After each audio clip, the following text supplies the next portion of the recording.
Malevolent Movies presents The Hunt for Bad October. Trevor has selected the Demon's Rook. Hey, welcome everybody to the first episode of The Hunt for Bad October, brought to you by Malevolent Movies. It is a special first annual October adventure that we're doing for the entire month. We're five of us, myself, Trevor, Nick, Zach, and Joe, have chosen a film based on a couple of attributes that we were given, taken out of a hat, and try to find the best of the worst that is out there. And today we are kicking everything off. Trevor was the first person to be chosen to kick things off with The Hunt for Bad October. Trevor, you were given, was it paranormal? My two words. Yeah, my two words, or I guess not words, but theme prompts, we'll say, were man in a monster suit. Great, love it. And paranormal, which can mean damn near anything. So explain yourself. Yeah, no kidding. So I had the least amount of time to do this, and I was looking around and I was talking to Tyler, and he was like, "Well, here, let me give you like 10 choices." I know where the dark web of bad indie films are. Because I kept searching, and the avenues that I know, I was just like, I mean, there's a couple here that I found, but they're kind of didn't really seem to fit the spirit of the kind of movies we watch. And he gave me a stack of like 10 trailers, I think, or so. And I looked through there and I found 3 that I really liked, and obviously Demon's Rook was one of them. And I watched all 3 of them fuckers, and I do like the other 2. One was is it Richard Stover, the guy we love from the Chris LaMartina movies? He was in like half the trailers George I sent you. George Stover, yeah. He was like the lead in one of them, but that movie was just What was like it? I can't remember. It's called like the I'll try to do some digging. shit. I want to see it. Fear, like the maker of fear maker, something like that. Yeah, he's in a couple of them. But Here's all the movies I sent you. Yes. Mutantis, which looked just, I don't want to sit through that right now. That's also some of these I don't want to watch alone. I would rather we all they're do too them. scary. They're way too scary. Yeah, I'd be way too scared. Joe hit the nail on the head. What's the next one, Tyler? The Lumberjack of All Trades. That's right. Beyond the Wall of Fear. Beyond the Wall of Fear is one I watched. It was fine. The Maker of Monsters. I think that's the Stover one. The Horror of Barnes Folly. And Jack vs. Lanterns. Which looked I'm definitely watching terrible. a couple of these if I can find them. Oh, yeah. And then Shadow Creatures was the last one. Yeah, Shadow Creatures and Demon's Rook. But yeah, I watched Demon's Rook and I felt a lot of You were touched. I mean, kind of. It was mainly like I liked watching this movie. I feel like a lot of the movies we watch are shot poorly or just have like crappy cameras. They're shot on video or something. Okay, stop describing our films. That's just rude. Yeah. And the gore, the effects are always like, well, they tried. And this one, it still falls into that category a bit. It is amateur movie, but I liked it though. It just felt better, I guess. And I wanted us to watch a big sloppy gory movie. And this seems like a good one. That's all my reasoning was, truthfully. I don't love this movie. This isn't my favorite, spoiler alert, this isn't my favorite of all the movies we've watched, but I would say this kind of delivers on some things that a lot of the other movies we watch haven't been delivering on. And that's great. Demon's Rook. Well, we separated the synopsis work again. Yes. But for I hope we continue to do this. The Hunt for Bad October, the person who selects the film does the beginning and the end, so they go twice. Yeah. So they have to walk us into this world and then shoot us to get us out. Let's see. What's the order today? So Trevor, Zach, Joe, me, Nick, Ryan, and Trevor. And me again. Okay. So I look forward to the nicknames we're going to come up with for all these characters, because for I Murders, it seemed like we had like Michael Mustache. Yeah, who was also Professor Uberoth, who was also Professor God. Ponytail.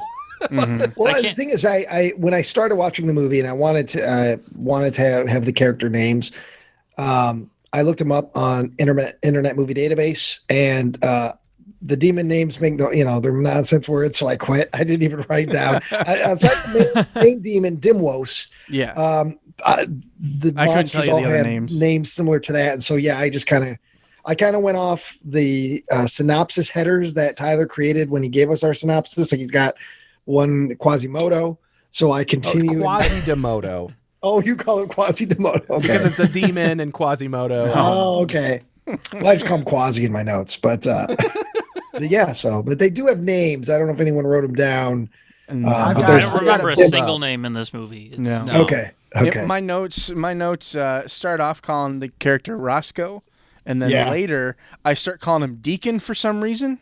It's the same character I'm talking about, the main boy, but yeah. So the two leads, Ava and Roscoe, are a husband and wife team, and when I saw the guy's name, James Sizemore, I was like, oh my gosh, is this the Sizemore's son? Is it? Yeah, is this Tommy's boy? I was really this hoping movie wouldn't have been made. I don't think any Sizemore seed that has been spilt and then grown into a human is probably as more functional than his old man. I don't know if Tom Sizemore has any kids though. Let's find out. We'll find out. James, come on the show. In Demon's Rook. This is gonna be like Maury. We're gonna find out if Tom Sizemore is the father. Tom Sizemore is not your father. Oh my God! I thought it was. You claim to be a filmmaker. This proves that was a lie. Yeah. Trevor, take us away. Take us into the world of Demon's Rook. Okay, so we start with we see a young boy's room. This is Roscoe's room. He's got drawings all over everything, all over the walls, on his little desk and everything. And they're all of this creepy creature who we learn is called Dimwos. Looks kind of like Skeletor from the He-Man movie. Yeah. He does. That's He's got that Frank Langella Skeletor thing he's got the going on. Langella jowls, and he's got like weird catfish Trademark mustache. Langella jowls. Yeah, here, let me write that down. Langella jowls. And he also kind of looks like a little bit, the horns reminded me of Tim Curry in Legend. Yes. Yep. Yeah. So he's like in the middle somewhere. Yeah, I was gonna say suppose. for any video game fans, he looks like the titular Hollow Knight. The who? The titular? Titular. Hawk. No. Yeah. But no, he looked like the bug from that game Hollow Knight. Oh, okay, sure. Yeah, I get it. Yeah. Speaking of bugs, I hear crickets right now, Joe. No.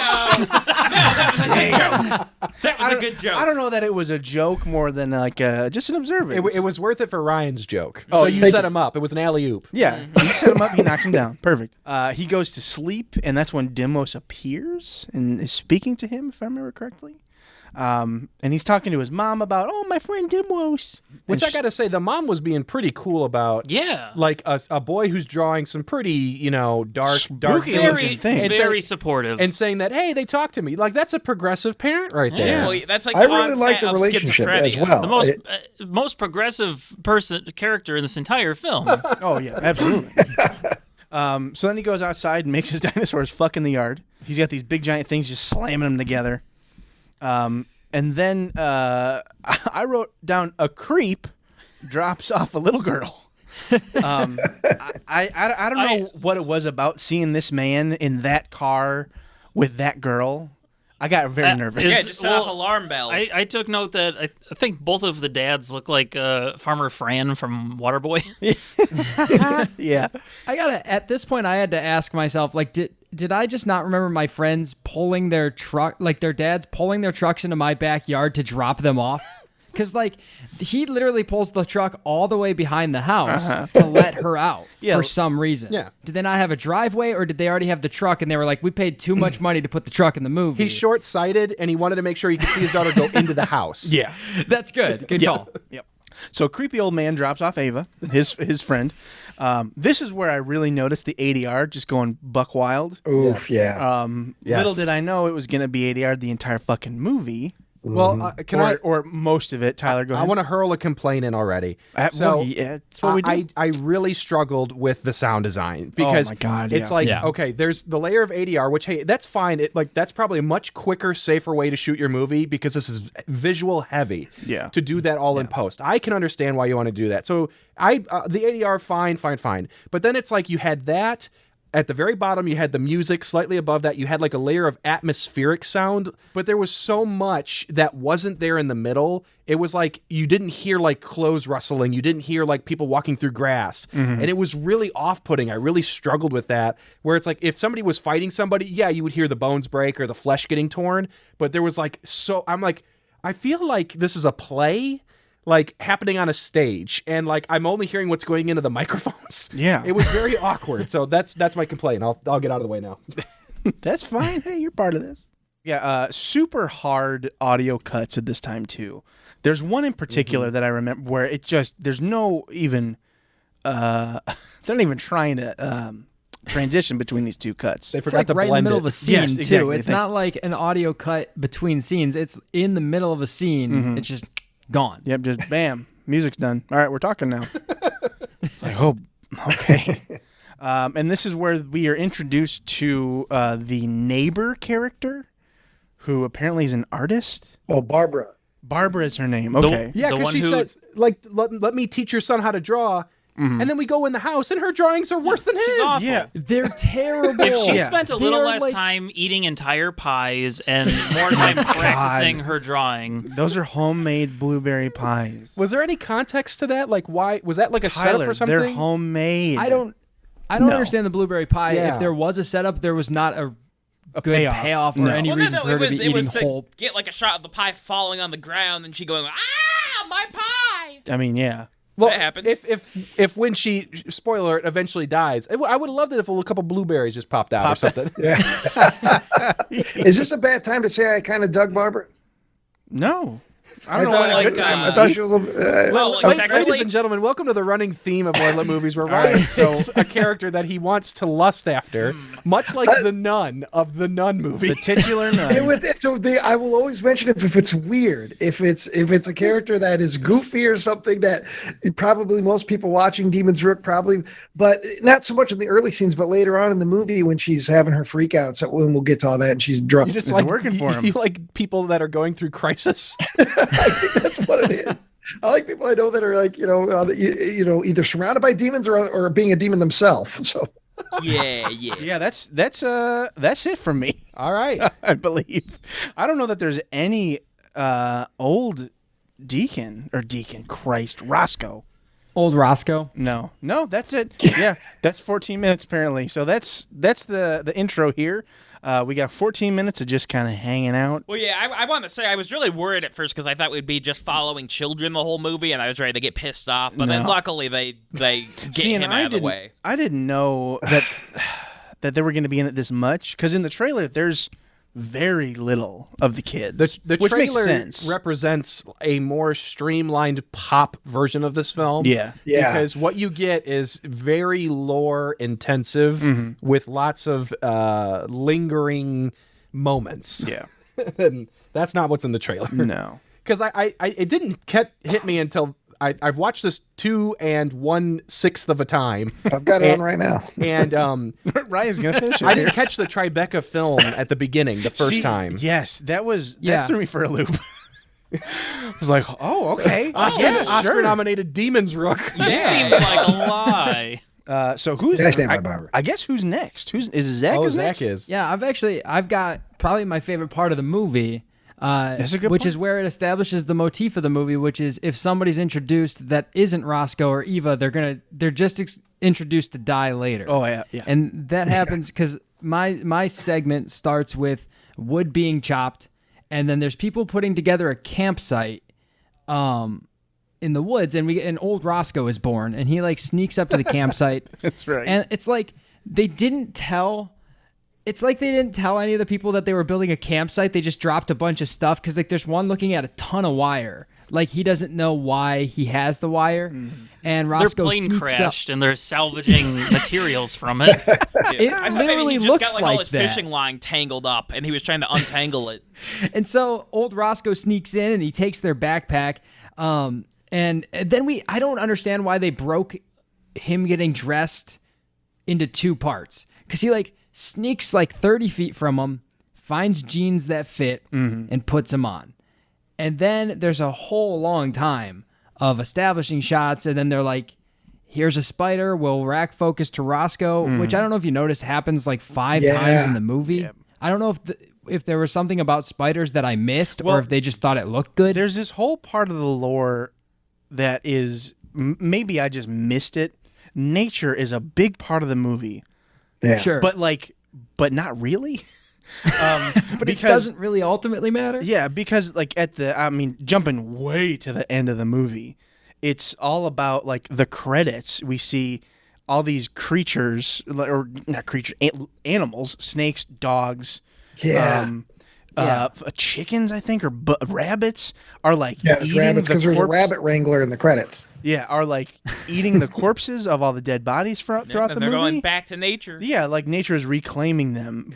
And I liked that. Yeah. I did It's too. like a better version of The Happening. Yeah, actually, it was just strange because I feel like that wasn't really touched on much in the movie, except for these few parts here where they've got the Last of Us style like music playing. That's all I could think of. Zach, was The Last of Us. This I was whole gonna fucking say, time. I literally have it written here. The Last of Us Part 2. There's a whole sequence after he puts on his jeans that he goes and finds a house in the woods. Yep. And then like a guitar is playing. Yeah, I was like, man, this really was 2013. Holy shit! I will say, I think we're skipping over an important plot point of the film. The main character as a boy goes into a hole for 30 years, and then reemerges. Oh, After that's his parents fine. have the same thing happen to them that Aunt Beru. That's exactly what I wrote down. Yeah. That's the only thing I thought when they're like burned, the outline of their bodies. There's Like nothing there cartoons. anymore, but there's Home. charred outlines of their bodies in the mattress. Yeah, and then he reemerges like Robin Williams in Jumanji. Oh, So- yeah.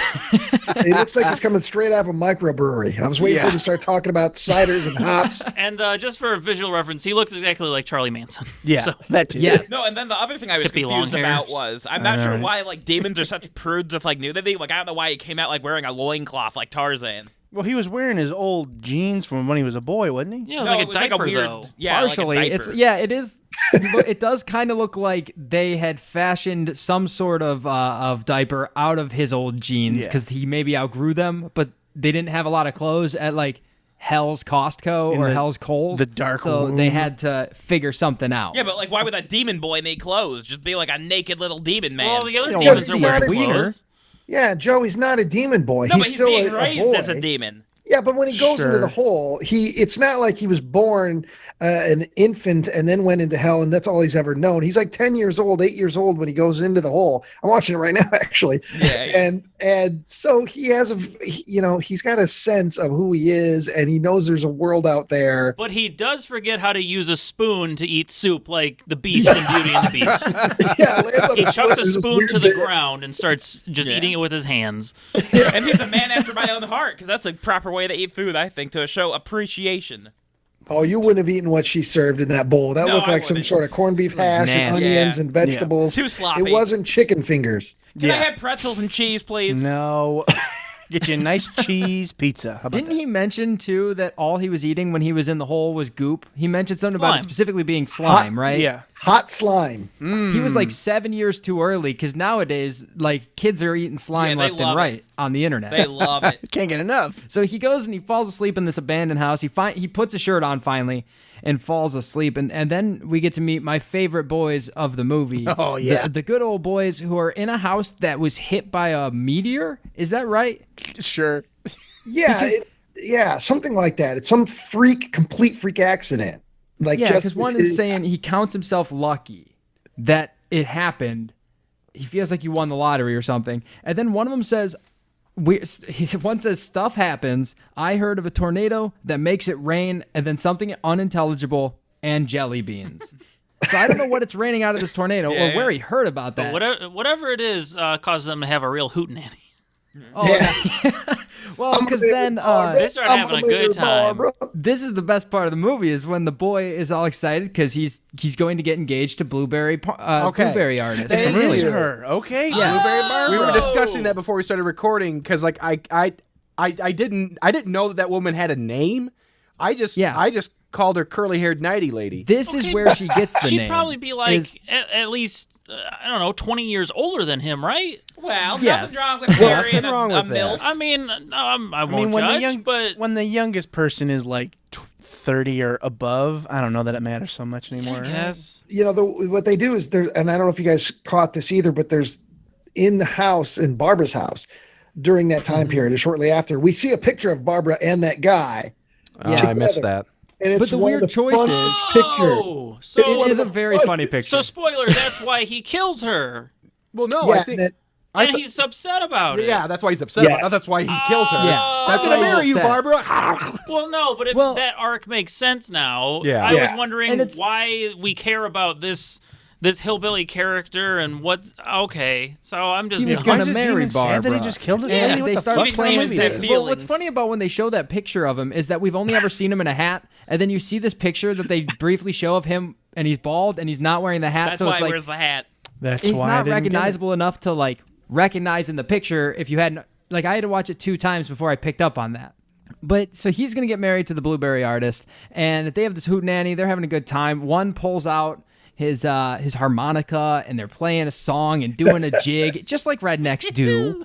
They just have parties in the woods. Yeah. And that's when it gets spooky, because then the fog rolls in, and a demon shows up and is yelling at him and hits him with the force choke. Yep. And then there's a transformation scene, which I don't know. I didn't think was bad. I loved it. I thought it was Actually. cool. Okay. I was just curious why, in all of that transformation, it made his hair grow.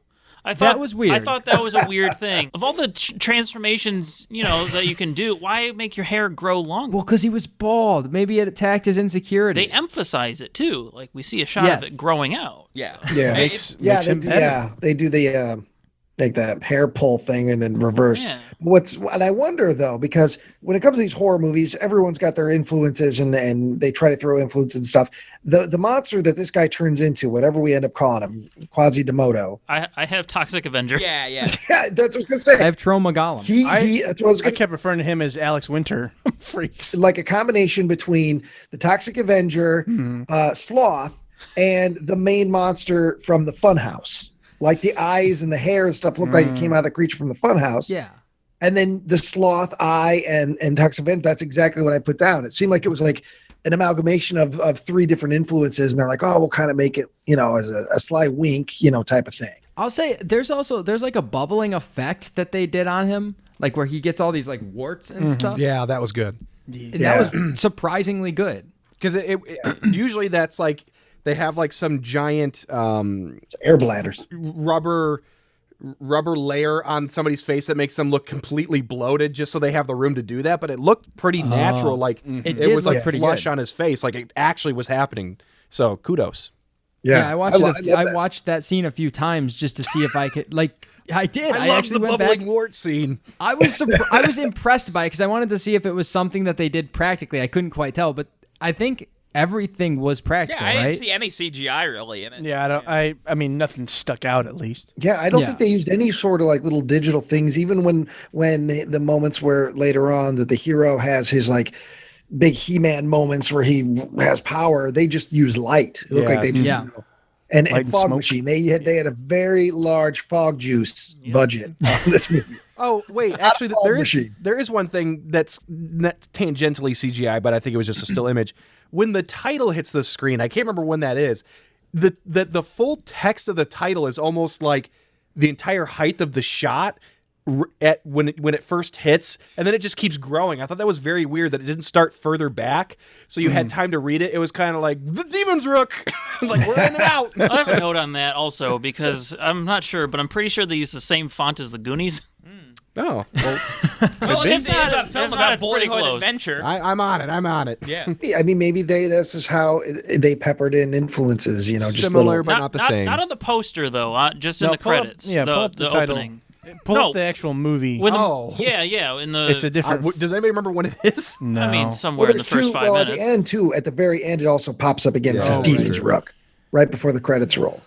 They do one of those We things. really love to stop this show dead in its tracks just so we can remember what the hell we watched. I mean, hey, This has a lot going on to it for such a story that doesn't. I mean, it has nothing. I mean, it has a lot of story and it has no story at the same time. it's before that. Very true. It has a lot of lore, but little story. Yeah. Yeah, like in that respect, it kind of felt like like Lucio Fulci or any of these Italian movies of the late 70s, where before it's that. almost like the plot doesn't really matter. It's more like vibe and the violent moments, like trying to follow what happens as far as like who is she and why is he doing that. Eventually I was just like, No. I think it was the one at the beginning though. I think it might be I think different. they're the same. Are you sure? Well, do you remember when the beginning one is? Well, it's got to be in the first Because like Plex hates it when I bounces around these 5 minutes. movies. I can't do this. Is it after the boy goes in the hole? I don't know. Oh, and sorry, I'm remembering this. The Bovine Festival, Invasion Festival. Bovine Yes, Fantasy. that's part of my- Invasion? Fantasy that's part of Festival. my I segment. was so fucking confused. I thought this was an actual like cow thing, and and then it's just a band at the end. I was so confused by that. I don't think Yeah, the girl I don't references think it we're when ever she's going to get to the driving. bottom of this, Nick. Of the 15 font, minutes the into great the movie. font dilemma. I thought it was after he went in the hole. I don't know. Who cares? All right, I don't it's not the. remember. It I'm going to doesn't say matter. it's officially not the Goonies logo. Damn. I think to be determined. I think it's still up in God the air. damn it! Fuck you guys. I'll go to the raw file. Call up the editor. The trauma golem boy, he ends up having to eat his friends. And As then he, one does. Yeah. And then the next big, then it just jumps right into the next big sequence, which I think is still within my time. I kept writing notes and then I was like, wait a minute. But the camp scene of the plane crash victims from earlier, Yeah. they gotta die because they were introduced earlier. So this is where you kind of get to see more of the powers of the demons, like the mind control. There's some really garbage dialogue. Like the girl's like, I'm gonna go to the bathroom, and she talks to the knife boy, and he says stay sharp, I heard some noises, and she's like, you're an asshole, and he's like, I wasn't kidding. But after she already left, did he hear demons, or was this just is he There's just a a weird lot boy? of really weird dialogue in this movie. There is and then oof. but then guitar, there's a guitar, you have every stereotype around the around the campfire. Yeah. And then guitar guy I is didn't see just somebody roast a mallow.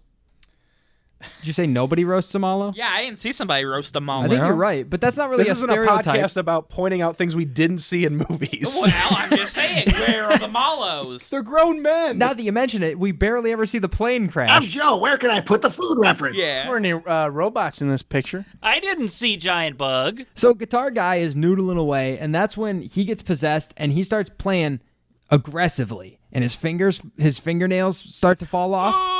Yeah, that wasn't super clear right away. I couldn't. No. I knew something weird was happening, but the fact that he was hurting himself, because the way he's strumming, he's just very casually going gring, gring, and then it just cuts to fingernails coming off. I was like, goo. Yeah. The only reason you know was effective. shit's going south is everybody in the campfire is he wouldn't play that chord. They all look very, very nervous.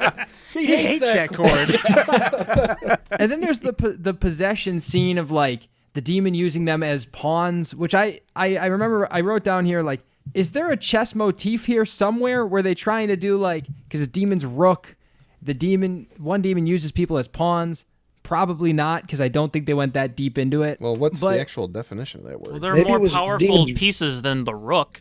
We realized that Roscoe can only move. Roscoe can only walk forwards, In backwards, straight lines. or straight. he does do a lot of walking. That's does, true. and he Always never in a turns. Straight line. Yeah, he can't So, turn. At not without 90-degree stopping angles. entirely. That's right. No, because I kept trying to figure out the meaning of the name. Is Roscoe the demon's Rook, and the demon is controlling him? But then I was like, it's not worth trying to figure out. What is the definition of rook there, Well, Tyler? there's a couple here. There's it's a gregarious Eurasian crow with black plumage and a bare face. Zach, you idiot! You stupid idiot! He's a demon Obvious. bird. That's all Dang it it. is. The one that makes the most sense in some capacity is to defraud, overcharge, or swindle someone. I saw that demon with the credit card machine. He swiped it twice. Okay. Pause. I've got the fucking got a title skimmer. logo up. Now I got to pull up the Goonies logo. Nick, I just want to watch Goonies. Nick, I'm saying, well, hey, does it fit into anything? We could have watched that. There's some paranormal shit in there, and Yeah. Slot's kind of a. Yeah. And this is the same logo at the end. No, so, it yeah. is. It is. It is slightly different from the one at the end. However, Nick, I see why you would think that. I don't know that that's the same font. It's a dead ringer to me. Look at the S's. Look at the S's. But Tyler, look at the O's. Look how similar the O's Okay, are. but then watch Demon's Rook when it's midnight and you have to wake up at 6 in the morning. Yeah. And you just want to move on. Well, when you take the Dark Side of the Moon and you overlay it over the Wizard of all Oz, right. so you take the Demon's Rook and you lay it over the Goonies, and it all makes sense. every time Quasimodo's on screen, so is Sloth. Yeah. I'm not convinced. This is a hung jury. I did write down that the guitar guy kind of looks like Nick if you made his face longer. I thought the same thing. Yeah. So if you just Long took Nick, his is that what face- we're calling him from Yeah, now on? Long Nick. long face He's only Nick. in for another second, but Yeah. Yeah, we don't need to worry too much about Long Long Nick because Nick Long Dong. Nick dies. That's you. yeah. But So dog he- need food. Oh boy. Woof. Doof. So he strums his fingernails off, and then he stands up and he stabs Knife Guy. With the knife. And it's one after the other. So it's like then the Yeti boy who was telling the story earlier about a Yeti. I forgot to include that part. Oh, He tells like yeah. a bad joke about a Yeti. It ends with the tagline, "Tag you're it," or like the punchline. Oh, that's right. Tag you're Because it. And he's it's like scared of the Yeti and he used a machete to kill Guitar Guy, and then a Machete. girl starts hitting herself with a rock in the head. Oh my God, that's right. Then I another forgot about girl slits her throat, which is weird to me because like she was doing a pretty good job of killing herself. That's right. So I don't know why she. But that just was give weird it a to me. minute. She'll be dead. Yeah, patience. It's a virtue. Exactly. And then there is one guy who's completely blissfully unaware of what's happening. He's like laying there. He's like, dude. "Is this real?" He like ate a bunch of shrooms, I think, Yep, at the beginning I of that just scene. thought that scene is playing right now. He eats shrooms out of a little Ziploc bag. Yeah, good. and so he just thinks everything's like Okay, he is thinks this that this real? is just a bad trip. She gets over top. She cuts his throat, which was another pretty good effect. Mm-hmm. And then she disembowels herself on top of his body. Is this where the lady demon is controlling all this? We find? Yeah. She's doing all of this. Is that the blue one? No, she Kinda had the reddish. horns. Yeah, she had the reddish, Okay. tiny horns. Okay, Yeah. because the blue demon, if we haven't seen that one yet, Is that the one with the fluffy coat? Yeah. Yes, I think. The sex demon is the fluffy coat demon. Yeah, I Well, think this, so. at this point the in the movie, there's been 3 demons.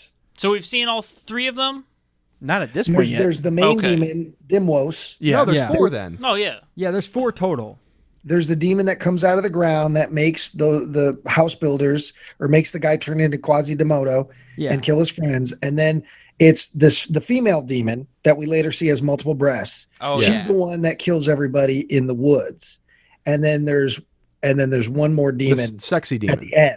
Yeah, the demon at the end. Hell Wait, yeah. no, the what? hot demon. Well, there's the there's- demon that's living at Okay, so there's 5 demons. No. There's No, And because then I'm not there's- counting Quasimodo as a demon. Oh, He he's is- not a demon. I'm saying the No. main demons, and then you've got the demon that she creates. yeah. Quasimodo is kind of like the zombies. Is like a minion that they're using. Yeah, he's just a Is a puppet. pawn or a rook. I'm missing one of the main. Okay, so we've got Dimwos, main demon. Yeah. We've got Yeah. Quasimodo, sub demon, but not the 3 bastards. No. So we got lady demon, we've got sexy big coat demon, and then who's the other one? Oh, is it the red eyes, The red one tongue? at the very end. Blah, blah, blah. Yeah. Yeah. That's the one at the end. Are you saying the sexy one is the? I thought the lady one was the last I one. just want to Which fuck one of these all demons three is of sexy? them. No. She gets killed. Do we all think that sexy demon is She gets different killed at the barnyard battle. Yeah. Yeah, Battle so. of Barnyard. Yeah. Yes, the Battle of Barnyard. I don't know what voice that was. I have no idea. Yeah, I think every single one of these demons is sexy in their own way. There's one of the demons. They all have buttholes for ears. Yeah. Yes, they do. One of the demons looked like the monster from Little Monsters. Yeah, that's what I kept thinking. Yeah. I can't remember if it's this demon that we're talking about right now or the next one. I never thought we'd watch a movie with so many demons. Lady Demon's the last demon. Yeah, Lady Demon is the one that's killed at the Barnyard Bash, but I thought she was there's also... a demon right she's after the one that, she's the one that kills everybody. That's killing everybody at the campfire too. Yeah. And that's the first time we see her. She's the lady one. Yeah, she ends up at the barnyard later. Like, we don't At see the her White boobs Trash till the Bash? barnyard. So but that's the one lady of Who's them. demon. the third bastard? It's the white-faced demon with the tiny horns. What? Yeah. Yes, did you finish the movie? Well, okay, I'll admit Tyler this. watched Goonies. I watched this when Trevor first picked it twice. That was about a week and a half ago. Yeah, that was and then when Trevor arrived, I realized I didn't rewatch my scene to write the stuff, so I did it just before we skip to the very part end. Is fresh. You watched Goonies 2, Sloth's Revenge, and you have no idea what's happening. No. That one. No, that's Dimwos. That's Dimwos. Oh, wait, what? No. Dimwos has got like the there's mouth one thing. who is very Right? similar color Wait, palette. is there... Wait a minute. Yeah, hold Skip on. to the very end No, because no, that's- That is Dimwos. Doesn't Does- Dimwos have but- like the little no, dingles? Dimwos has big horns. But The his bad horns are demon has different. little horns. That Yeah. one. Who has That's the not- dingle dangle? that's not Decapitated Dimwos. That's in the not mountain. they Dimwos. killed No, First he doesn't one. have catfish whiskers, and he doesn't have Hold two on, giant this is horns. a huge thing. Who has So these? Dimwos does not come back. No, No, he because died. Dimwos got his head Decapitated. pulled off by the guy you're looking at right now. Yeah, they killed him. And I that's was when only he- before this. I was only Is barely definitive. watching this movie. Yeah, Dimwos gets decapitated I in the thought- lair, and that's when the kid No. splits. I thought that Dimwos It's a went through flashback later. some kind of crazy... No. Some kind Okay. of crazy transformation, You're like he's a thinking of fucking Hellraiser Dragon Ball 2. character. Yes, I was okay. For some reason, you see, it's that it. When I watched it, I'm sure I thought the same thing. But over time, Dimwos and the mega demon became the Yeah. same guy Yeah, that's fair. because my brain only has so much fucking RAM. No. It's, and they're tr- all it's trying to not- they're not condense all that of That is this. different. so They're not fucking that weird that different they have looking or two anything. Like, demons that they're- look They're identical. different, Maybe but they're not brothers. enough. Maybe that's intentional, or maybe Yeah, it's just a yeah, fuck yeah. up. Yeah, We'll never maybe- know. maybe They're that's, the yin and yang With, of evil. with so many things with the movies we watch, we'll never know if it That's was true. intentional and Yeah. brilliant or just a total fuck up. Or if they use the Goonies font. There's a lot of unknowns out there. We got Dimwos. We've got Orifel. We've got Ogerum. We've got Balurgra and Romortis. Oh yeah, okay, I'm on it now. Yeah. I get it. But who's Shindigger? That's That's just the one of the person guys who's at dancing the- around at the party. Yeah, I think Yeah. that he's 'Cause just one of the red Oh, because people. there's somebody labeled as Shindigger. I'm gonna. Well, at the end of the credits, they have a whole bunch of people called that because they're That's everybody at the they're what they shindig. called all the people that were partying. Oh, Shindig. He's a shindigger. It's one of Because the they're having a demon party. names. Oh. They have demon Axewood Shindigger. Shindigger, Pigtail Shindigger. Because I was picturing somebody digging into someone's shins. It sounded I love the awful. names. I love the names they gave. I mean, they gave every metal detecting shindig twin, short pants, mailbox spotter, incredulous birthday guest. So they tried. They had some fun with even with the extras crediting them. So I Okay, appreciate okay. I apologize for derailing this completely with the demon confusion. That's All right, fine. that was pretty That's much the end of my segment anyway. I think like the demon is like playing with the entrails, not eating them. And then the girl who went to the bathroom comes back and then she screams. We actually don't see her, I don't think, kill that girl, but it's implied. And that's where my segment ended, was with the demon scream. So basically, Roscoe gets woken up by a vision of the demon making like one of those jump scare pop-ups on the internet. Yep.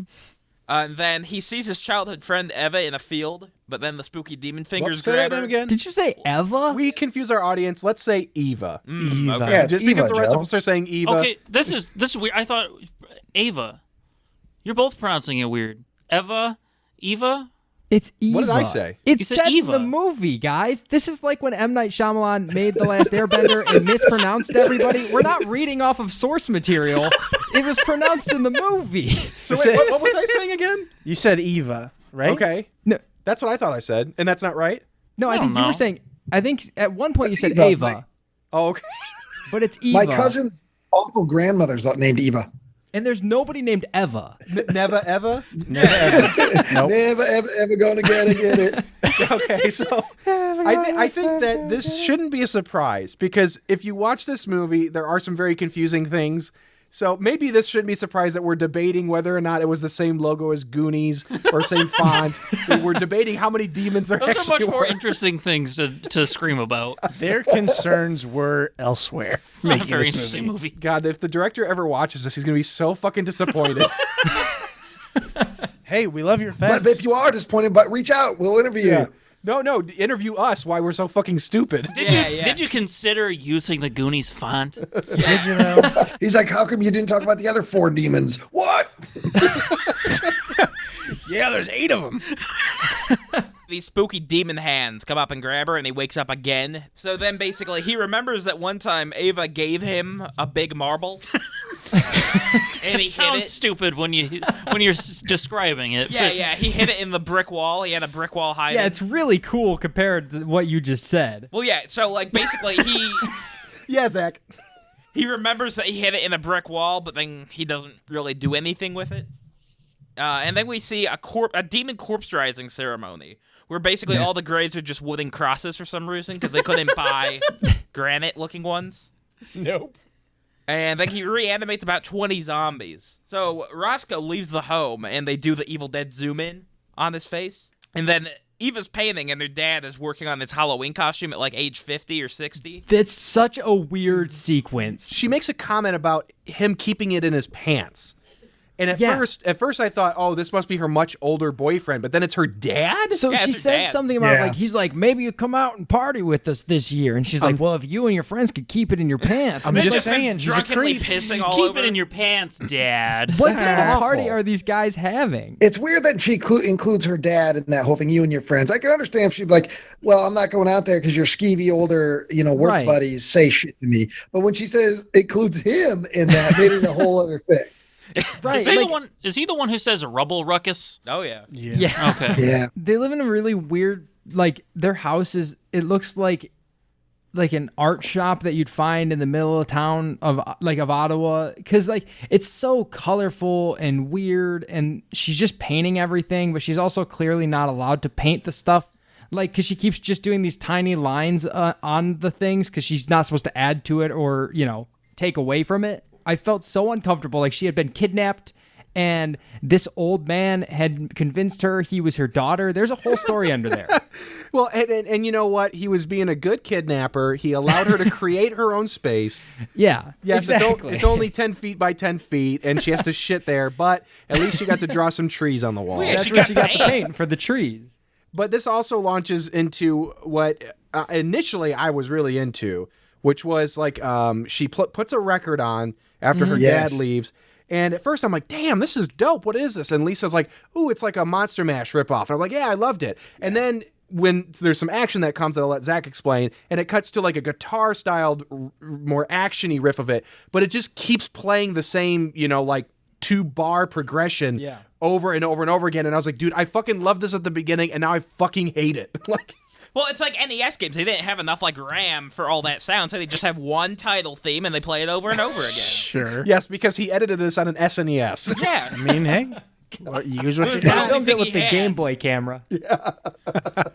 But this was a sequence I liked, but I got a little disappointed because they kind of with the way it's cut together and some of the shots and some of the way that the father acts when he's out tilling and the zombies descend upon him. Yeah. I thought we were going to see him do a little bit of badass shit with that tiller because they keep doing close-ups on the tiller blades, and then when the zombies are coming, he looks up and he looks kind of pissed. So I was expecting him to pull it up and at least, kill a couple of these guys in a cool sequence. But no, he ends up just screaming and running away in the force beat. They wanted to, and then some Nick person on the special effects crew said, no, we can't do that. Yeah, buzzkill. Yeah. Well, do you think there's any chance that it was intentionally like a subverted expectation deal? I mean, that's just pissing people Like off. you like to think that everybody turns into a badass when they've got a lawnmower or something in front of them, but in actuality they would probably no run one away. thinks they're a badass when they've got a lawnmower. Oh my god! Every time I There's a fire it up. zombie. Yeah, he's just too fat to lift it up. That's why they couldn't do that scene. The actor Yeah, it was was too fat. yeah to because lift it. I thought it could be, but it was just that they keep cutting to the blades and letting you know, yep, he's got some sharp blades in there. And then when he first sees the zombies, he kind of looks up and looks to the side like, Like he's got this angry face, like what the fuck's going on here? Like he's gonna be irritated. Not in my And then when garden, it comes damn back to him, he's like, "Oh no!" And he just drops the tiller and stumbles all over the place. It's like, okay, well, so maybe they were trying to make you think he was gonna do something kick-ass, but all you did was disappoint me. So if that was a choice, I think it was a poor choice. With Butcher the Bakers, it was basically, Nick, we have 10 days to make a movie, and only 10% of it gets to be devoted to you. So that way, all of the performances can flourish, etc. Which, hey, they don't. And maybe on this film, it was like 75% of every day was strictly getting the effects shots, getting everything set up, making it look good, because it all does look really good. Yeah. And so when they get to the shots of people being just humans, all of a sudden it's like, oh shit, direction? I don't know. You're Wilford Brimley, and you just seen a spook, so run. No, this film is definitely them. It's a showcase for all of the effects and everything. They definitely put their money there, and they got it. They got nothing else, but they got some cool effects. Yeah. Yeah. So then, basically, the dad just decides to run into the barn instead of using the tiller to kill zombies, and he gets his guts Also, yanked out Joe, like in I Day want of to the bring Dead. this up real quick. You said he was too fat to lift the tiller. Like, did you assume that he'd swing it around his head? A tiller's like 200 pounds. Well, I was gonna, no. All you have to do is just lift it a little bit. I didn't But- expect and then him to. what? They'd crawl Let's under stop it? the show. Let's get a fucking tiller and see if Joe can lift I it. can lift it. I I know can he lift can't. It. A tiller's like 100%. 200 pounds. You think I've been skipping arm day, Zach? Yeah, You I've think for a Skipping second? every kind of day there is. Lifting a cheeseburger is not count as lifting weights. It's lifting, sir. It's a double quarter pounder. That's Yeah, half a pound right half a there. pound of hamburger. Do you know how many vitamins are in fry salt? It gets lighter every Lots. time he lifts it up, though. Yeah, well, it's getting stronger. It's like Babe and the Blue Ox. I've been lifting this ox up to my mouth and taking bites out of it Why do you always eat the ass first?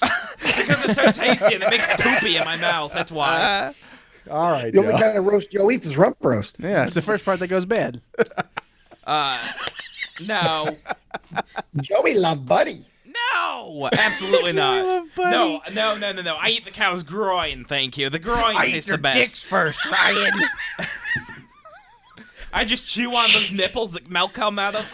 Udders? Yeah, I chew on the others. One of those nipples Milk that nipples. comes out of. Well, them big cow nips. Whatever. Yeah.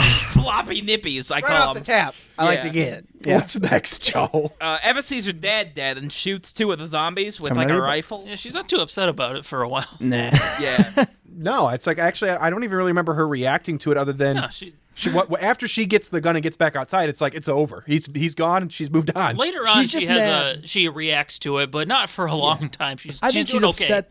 She's upset that the yard didn't get tilled. Yeah. At the end Yeah. of the day, she was really nervous about that earlier. Or this feeds into Zach's kidnapper theory. She's actually thankful. I'm saying he was a That could creep be. back then. He's a creep now with his horny buddies. Look, he was a creep, but we needed the field tilled.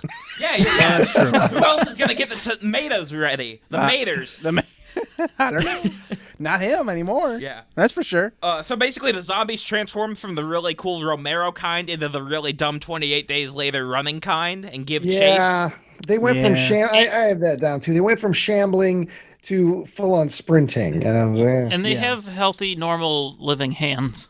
Their faces are all gray and zombie, but their hands are. Well, I wanted to be able to text during. Yeah. shows, so.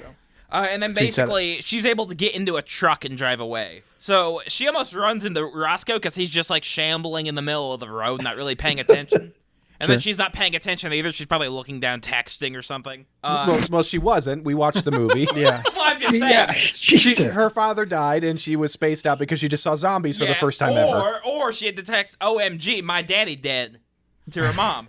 To her mom. Yeah. Who we have not seen. Yeah. What? Who You would could you have just text said first? a friend. Who would you text first if dad died? Your mom. Not if mom's dead too. True. Joe's texting Burger King. Yeah. No. My dad died. I need to come in. Free Whopper, please. I'm sorry Free about the Whopper. boycotting. I love you. Can you get some of my nuggets ready? My dad died. What Yeah. kind of discounts do you have for the bereaved? Yeah, 50-piece free. Yeah, they Free got a 50 piece. bereavement, special you can do. So he recognizes her right away, but she doesn't at first. So Yeah, because why would she? Why would he, though? I also was thinking about that. Like, why would either of them recognize each other? Here's my take, is that somehow he had vision of the real world or Earth or whatever. Okay. And I don't think they ever set anything up to establish that, just based on his dialogue and feelings, and the fact that he's still I don't know if it was yearned for her when he was in the dark womb. I think that he was watching her or something. Yeah. Okay. Well, what it was, they had like one of those Wizard of Oz cauldrons that the witch uses, but he's just peeking at her in the shower Crystal the ball. whole time. That's why he was looking at the slime so much. Yeah. Well, plus, I mean, think about it. That's like one of the only girls he's seen in his entire life. Oh, and his parents are dead, so. And the Yeah. blueberry pie woman. Yeah, that's and so Lusted after her. It was a Yeah, mix between the girl he was best friends with and Blueberry Pie Lady. Well, and the blueberry pie, he That's just how he wanted made he slime. really wanted to treat it like an American Pie sequel. Yeah. I was thinking that, not necessarily in as in depth as that, but I was thinking about, okay, he goes through puberty in this demon den. There's no female demon. I mean, he may be, training and doing all the shit, but he's still a human being. He's still his body's still, he went through discovered puberty. himself. Oh, yeah, in this that boy's been demon whacking den. it. Yeah, like He turned into a man down there. Just shooting loads all over the Yeah. stalactites. That's where the slime you came think from. Demos had to give him the talk? You think Demos thought, well, he's human. Well, he's human. I should probably give him the talk. I mean, yeah, probably. Make sure you don't shoot on my ancient vials. I need those. Whatever you do, don't fuck these stone bottles. I can't wait to talk about the ancient vials because they are so poorly protected. The vessels? Yeah, they're The also vessels, they're precariously just- placed. Yeah. He's just like, oh, don't come near these. They're very easy As to they're knock over, and if you teetering do, Whatever you do, stay away from these things right behind me. I think This this is is. like- I think the reason Ryan really liked this movie is because he just got to do a demon voice. Yeah. I finally get you get to do that good. Well, it's It's a hard. I good, can only do man it. voice. They run out of breath real quick on it, though. it's a good thing he didn't have like a bubby like son, because I would just be up there like, "Hey, Demos, I got the burgers," whoa, and knock over all the vials. Can you imagine the disappointment Dimos would have had No. if Joe was the one that just happened to choose, and he brings him down, and he's trying to tell him about the ancient demons and the bastards and all this. Oh, Joe would have died within a week because he wouldn't eat the slime. You don't see the Maybe sequence I where want Roscoe yours. walks by the. You don't see the sequence where Roscoe walks by Joe's bedroom and he's like, "What's in here?" And Dimos is like, "That's my shithead son. All he does is play Binding of Isaac and jerk off. Like, come here, we got shit to learn." What up, Demos? Like- Yeah, I'm only 30, but I still want to live here for a bit. He would Dimos would get so bored with these random video game references for that Joe was spewing out, not realizing his audience. No, my audience loves video games. Your audience is demons. They're not going to get your video game reference, Joe. Demons love video games. They play Doom and they play Heretic. They wouldn't Just play like games with where they get podcast. killed. Yeah, why would they play Doom? I want to kill a bunch of us. Yeah. If you're They're a fucking demon, self-hating. Joe, you're not going to play video games that are less demonic than your own life. Yeah. You know what I mean? If you're a demon, you're playing video games about going to work and paying mortgages. And, Exclusively The Sims. All right, Joe, let's get moving. Well, no, the Yeah, are only you thing done I've yet, got Joe? left is he basically knows a place he thinks might be safe, and they go there. That's it. Okay, so do we know, is that the house that they eventually go to, is that his old house? I think his old think house it's was supposed to where he was whenever he got out of the hole. Oh, did he go there then? I think the so. one I thought with they The went Last back of Us. there though. Is that Yeah, not I- the same house? I thought all No. of that. I thought all that was true. But I thought they drove somewhere to go to the Okay. safe place. I don't know. Well, we'll wing it when we get there. So we cut to what I thought was going to be the beginning of like an art house film specifically about Quasimodo, because you get these really smooth tracking shots of him running through the woods and howling and some boss music. And I was like, oh, this is starting to get weird. Like, I was hoping that we would just... Quasimodo was my favorite character. Like, of the entire film, loved him. He's awesome. Yeah. And I don't know if it was because Yeah. he actually had an arc or if it was just because I like the creature design or what. But, like, I was like, this is starting to get tight. Let's do something funky. And then cut to Barbara. yeah. Yeah. And so then I was like, oh, no, more pie? So she's, like, feverishly drawing... like stuff like Roscoe was at the beginning of the movie. Like demons, like she's acting like she's not controlling her own arm and she's freaking out. And I guess I think she's primarily drawing the main bad demon, not Dimwos, but the other white horn demon. As she's doing this, all of a sudden you see between her face and the pad of paper a demon's head that's going blah, blah, blah, blah, blah, blah. And I was like, okay, now we're starting to get a bit campy and funky. Yeah. So she bails on the house. She's running away, and she can sense something is off, like in the air. And she lands in a neighbor's yard where there are some dead neighbors in the backyard. Which I don't know if it's established that Quasimodo killed them or if it's just there's already dead bodies, and then her and Quasimodo end up in the same place. Oh yeah, we see the dead bodies earlier, right? Like, or we see the kids. Are those the same kids from earlier that you yelled at by their I think mom? so. Yeah, For like, it's that pain in the ass lady and her 2 kids. Yes. Oh, right. Yeah. Yes. That Roscoe was watching from the woods, yes. Quasimodo and gets Barbara in the house, bites Barbara's neck, kills her, and then he starts howling in pain. And it's like, oh, what is happening? And I guess now, after Ryan memorized the names of every person in this movie, that was the woman that he was going to propose to earlier in the film. So Demon does hurt. Roscoe and Eva end up at this abandoned house, which apparently is just an abandoned house, or maybe it's his old home. That's up for debate. don't they go to her girl or her boyfriend's house? They go to Jeff's house. They find a dead guy. at some point. Not yet. Who's? No. Oh yeah, later on. This is just an abandoned house where we do all the lore flashbacks.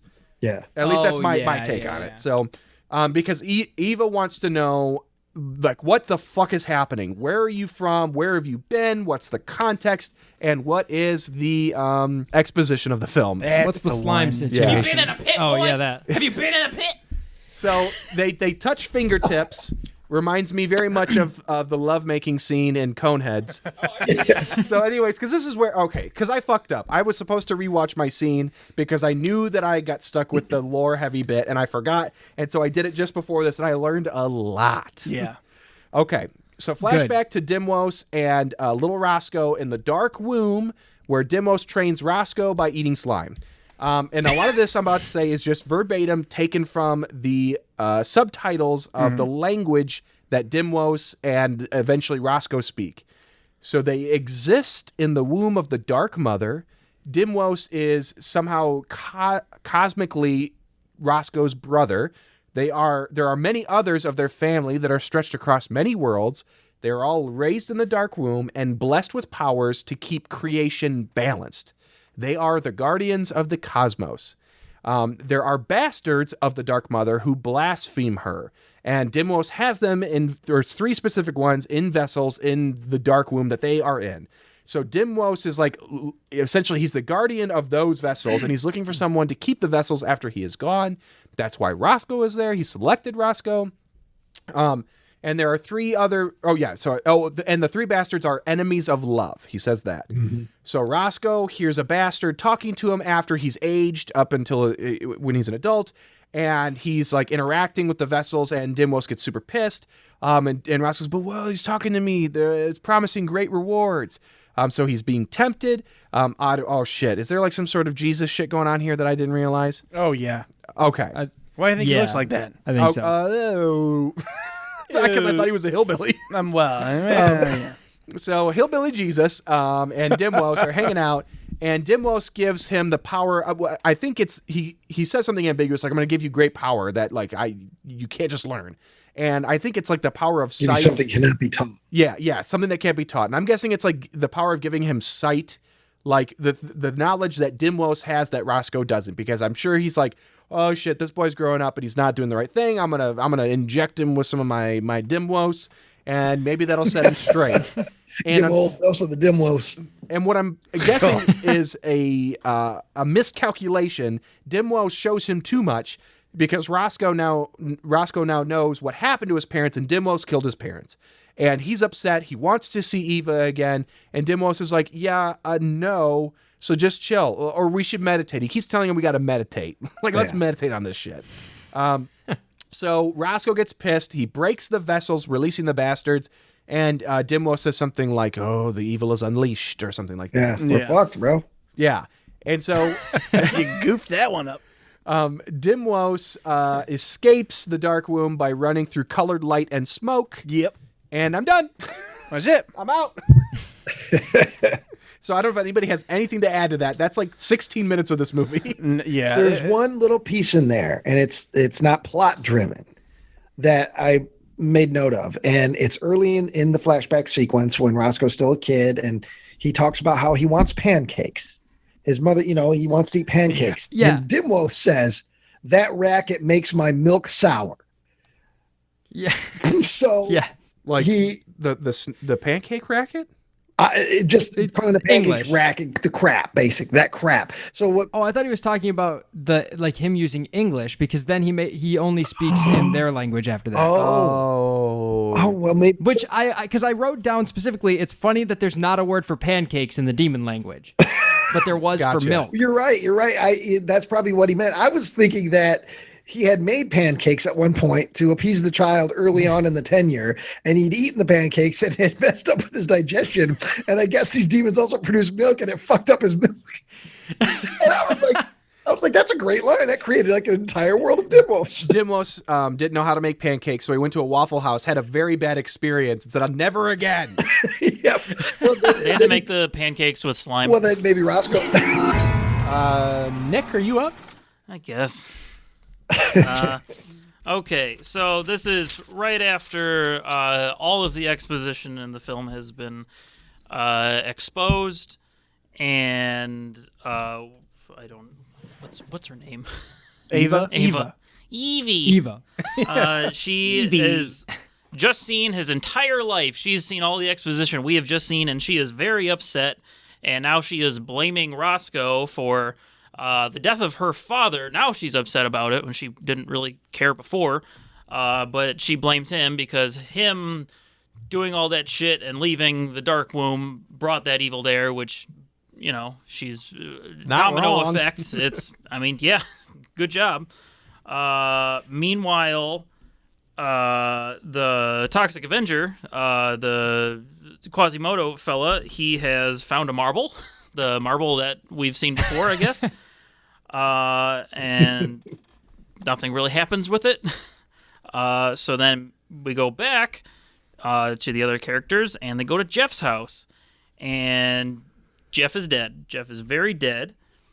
And Ava finds a gun, and they just wait there. Are you getting sleepy? Yeah. This movie made me tired.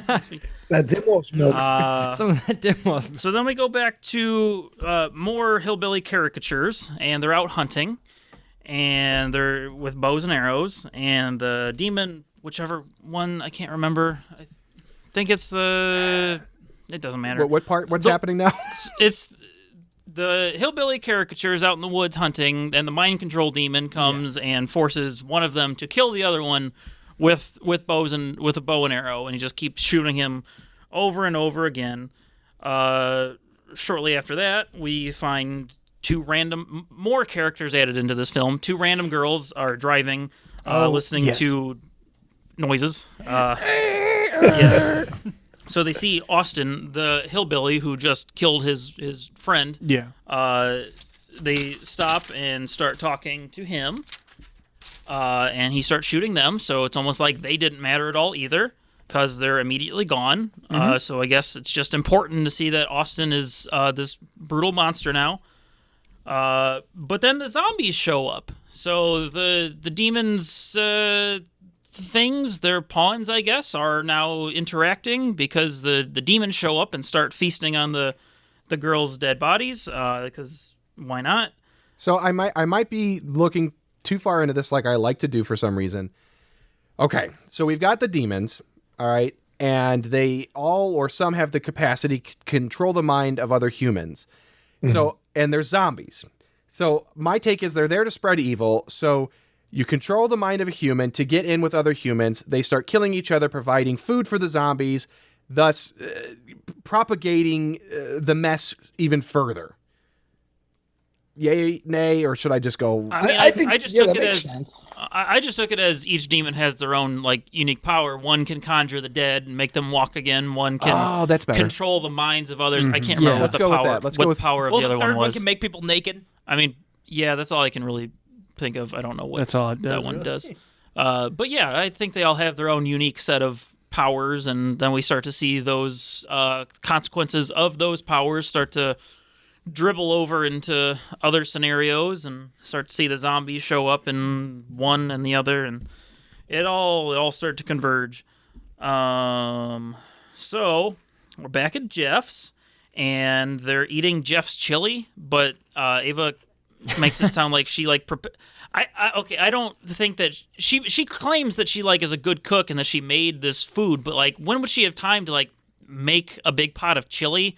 So I have to assume she's just like raiding Jeff's pantry and just like making his Hormel chili or something, because I thought it was supposed to be like tongue in cheek. I thought this was their attempt at humor, was like, I heated up some chili in the microwave. I'm a good cook. I don't think so. I think it was they're trying to who knows. I was hoping that Roscoe would say thank you for the food, and then it would be terrible, and then he would try to get rid of it, and it would be really hot, and it would burn him, but he wouldn't want her to see it. Well, no, but he does at this point say that all he did was eat slime when he was in the dark womb. So this is his first real meal, I guess, This is a good since smell. living in a hole for 25 years. Do you have any slime in a can? I bet his digestion system's not gonna be able to handle solid food. Oh, he's Like gonna that. shit for Slime. weeks. Yeah. In the after that final chili. climactic battle, he's just holding his behind and just kind of scurrying like a penguin. Just doubled over. Oh god. Yeah. There's a when the two girls are attacked. I just want to point this out. One girl is shot to death, I believe, and then zombies show up. The other one is shot in the foot, and she's stuck.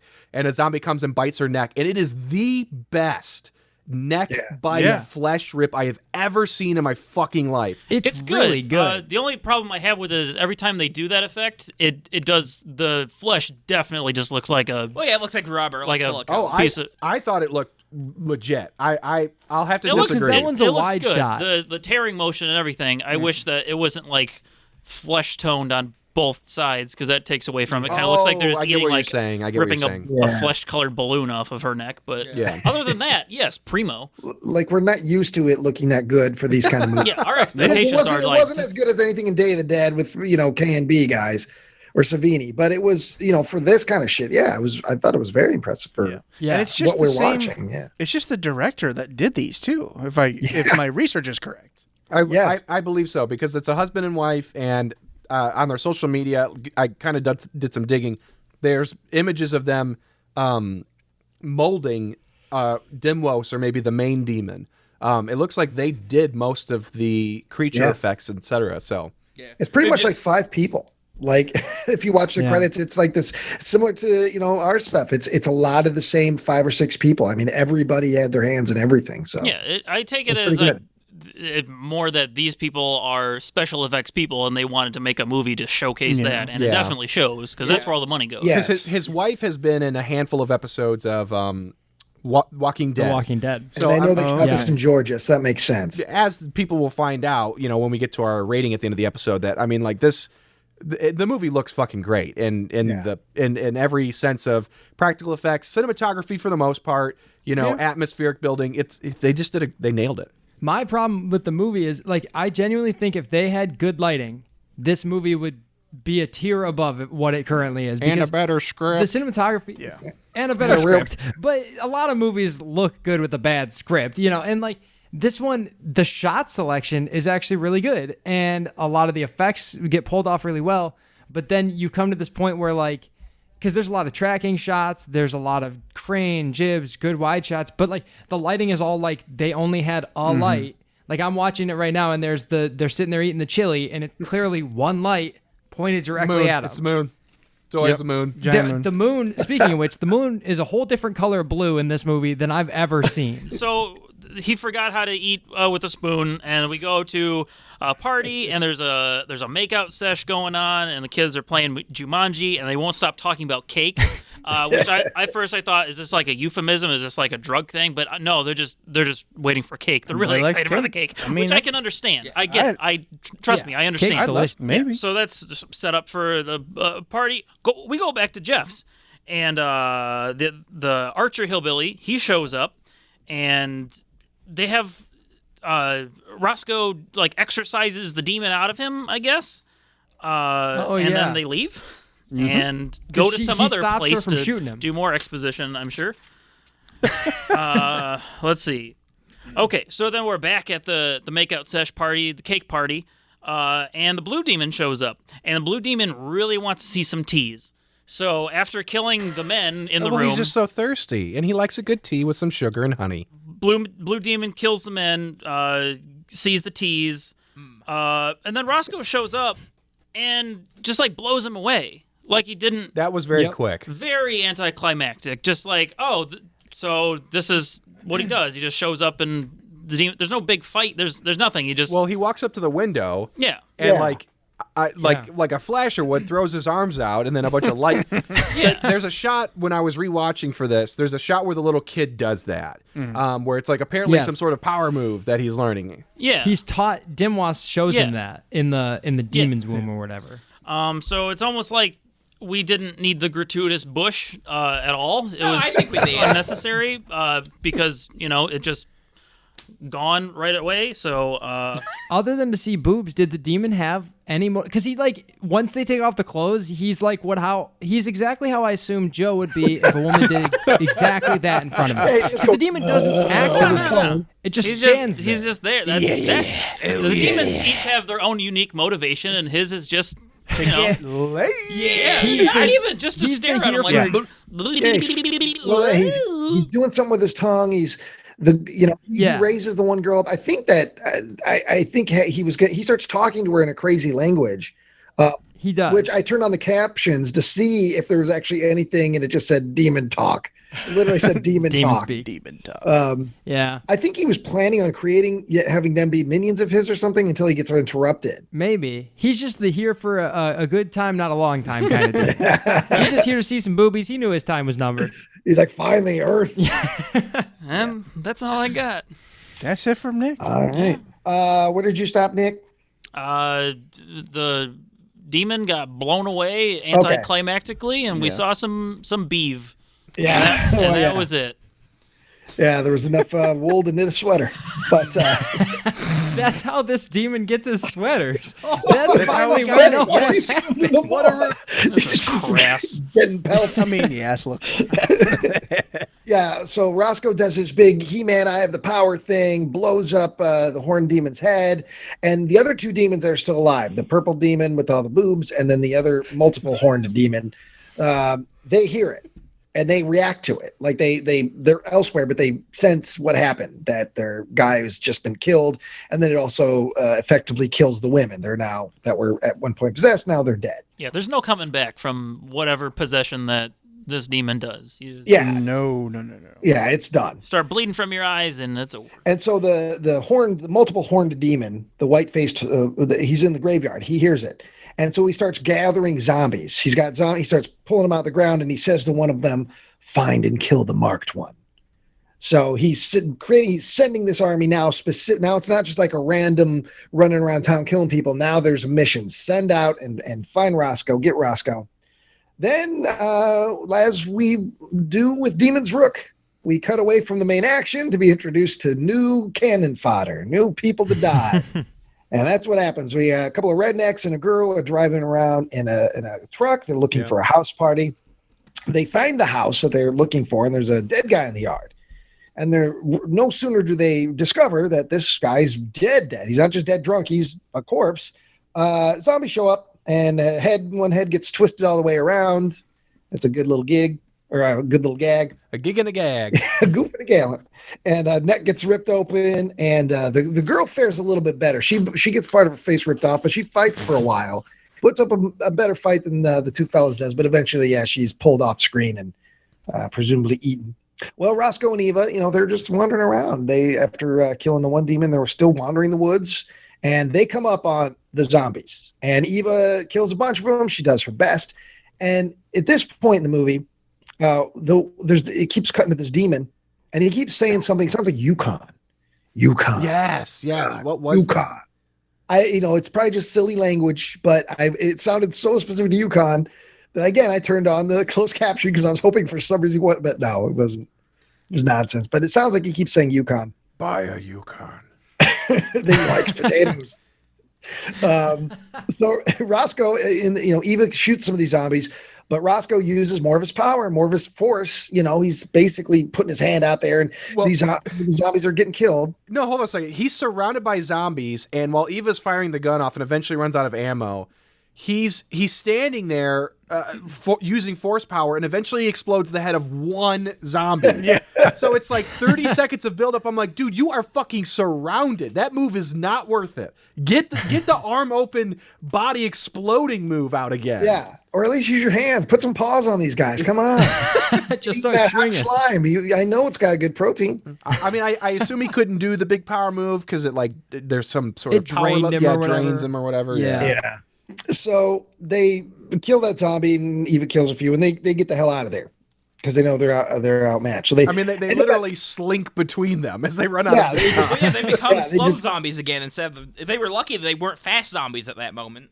Yeah, I don't think they were ever fast zombies. Yeah, they were. Yeah, they were sprinting. They were after, briefly faster. They chase Eva out of the barn at one point, like full speed. Yeah. Like, that is like because there's World War the Z truck. Because piling into the wall. There's the guy in the suit that he runs after, but he can't make sharp turns, so he just keeps going. Yeah, I remember he's laughing the at that. Rook. He's the Rook from earlier. He can only do 90 degrees. 3 of the zombies are wearing Under Armour. That's why they're so fast. Yeah. So Roscoe and not Judeline. What is her name? Eva. Judeline. Judeline. Mommy been hanging out with a demon boy. Yeah, she's the demon's Rook. So they end up at a house. I think it's Barbara's house. They end up at a house, and that's where they find Quasimodo. Quasimodo's been hanging out there. So that's why I thought in my mind that must be still Barbara's house. And they fight. They battle. There's a fight between Eva, Roscoe, and Quasimodo. Roscoe during the fight grabs a chair leg, stabs Quasimodo in the throat, who effectively it looks like he's going to die. He's gurgling blood. And then Roscoe does something that at the moment I advised against it. I said, no, Roscoe. No. Bad Roscoe. Bad. Ryan's yelling at the screen. I was. It was 2 a.m. I'm yelling at Roscoe. He walks over to Quasimodo and he pulls out the wooden stake, the chair leg, from his throat, and he uses his magic to heal him.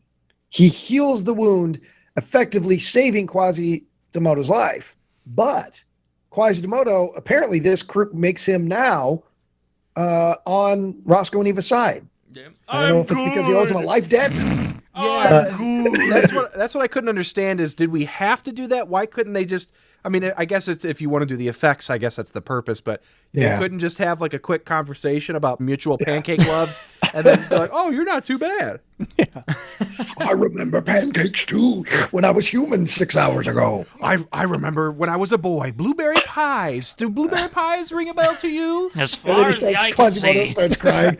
No, why you say blueberry? Why did you say that? Why that dessert? Why that pie? Blueberry. You have to say blueberry. Oh, Lord. That was a good reference. That was a good reference. $70 million for reshoots, y'all. $70 million for reshoots. Of Demon's Rook?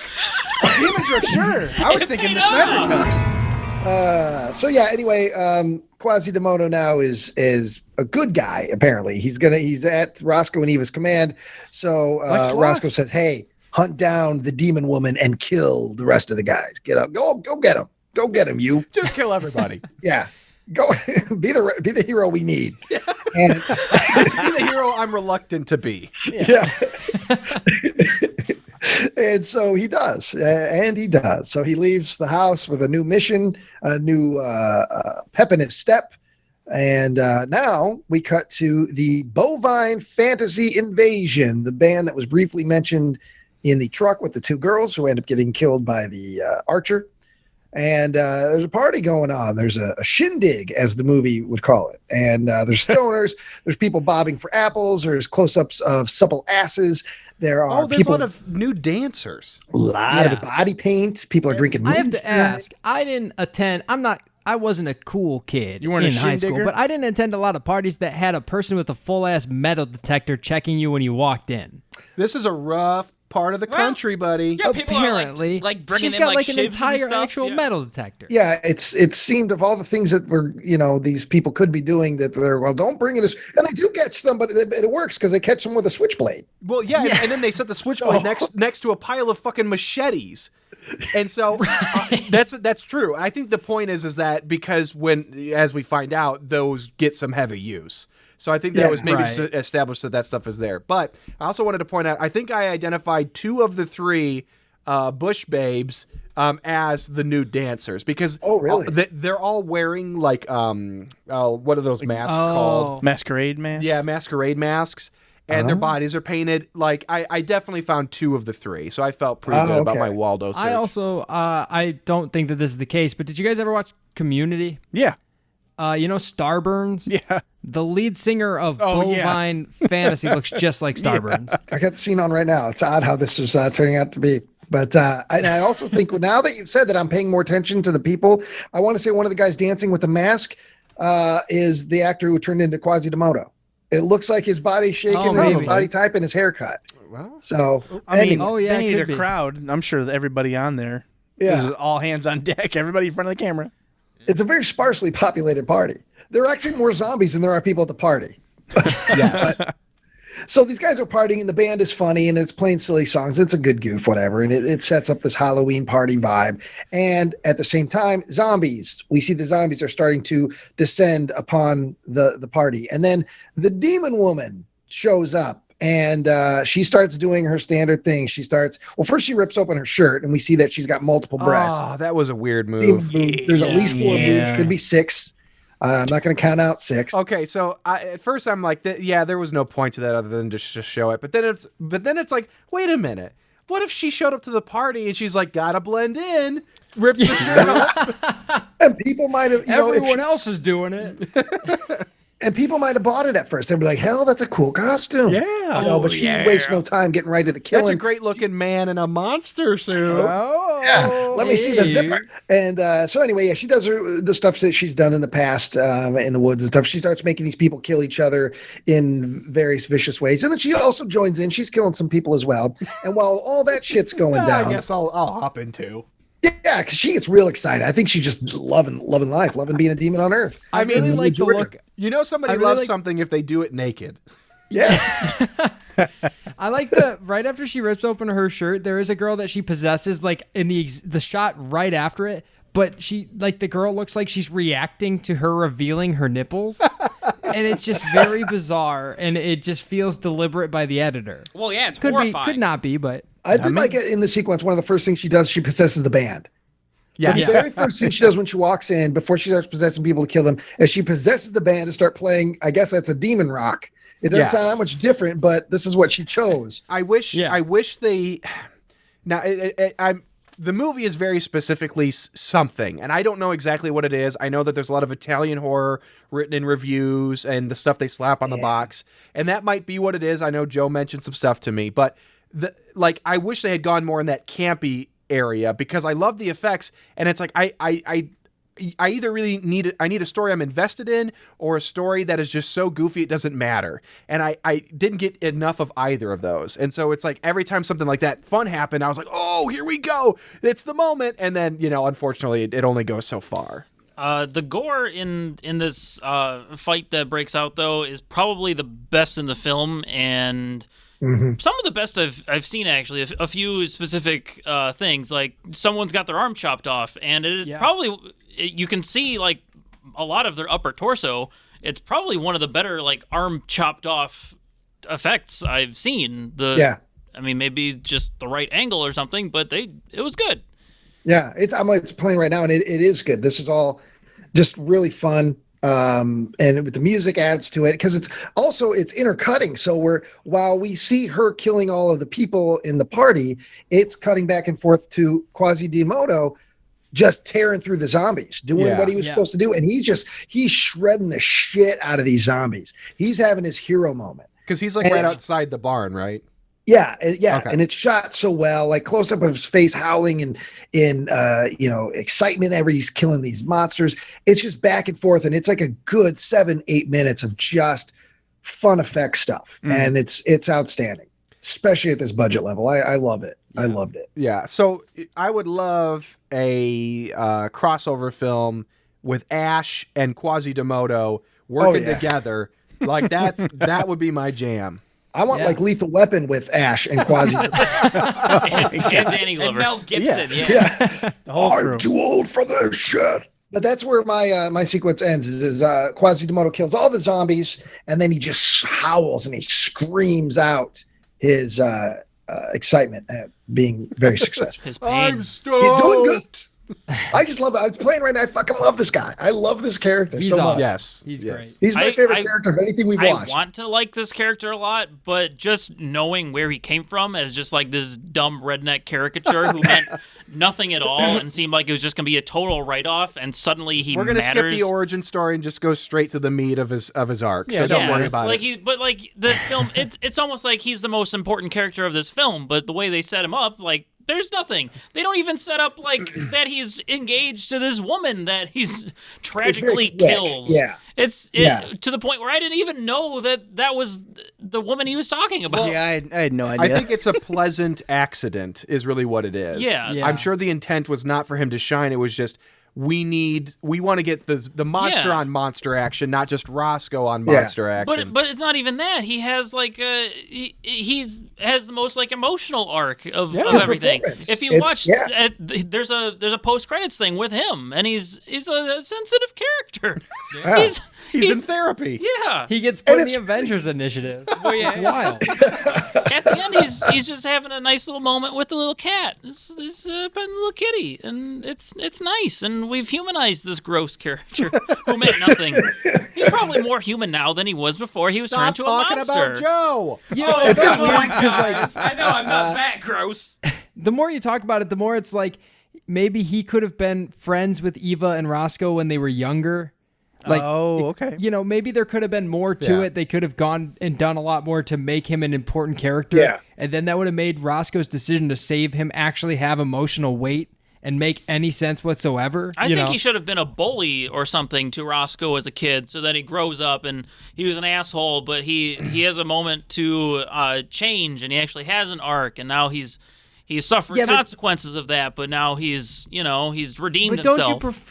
Don't you prefer him as a guy who used to own a cowboy hat and owned a house that got hit by a meteor or something? Like, tell me that's not captivating. You could have all that together. I want it all, baby. That's right. But part of the reason I think the Quasimodo character works so well is he's even the monster design. He always looks sad. He kind of looks sad. Maybe it's the droopy eye. I think it is. Yeah.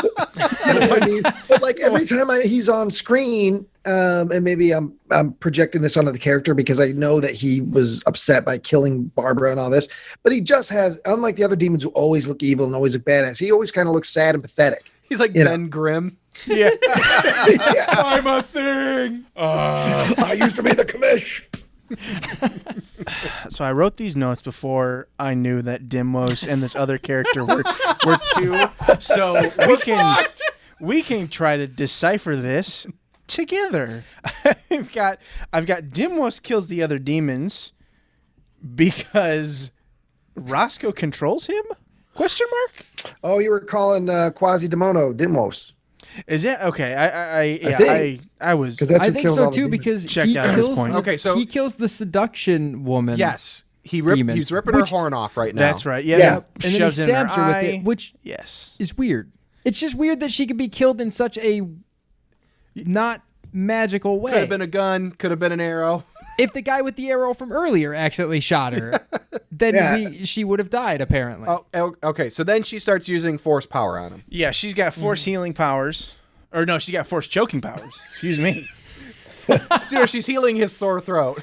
Yeah, well, I was looking at, well, here, let's keep. I heard you be clinging to that ancient religion. No match for good blasters. But you think he's going to go down, but he ultimately survives because she dies before she can choke him to death. So he's good. He's still in the game.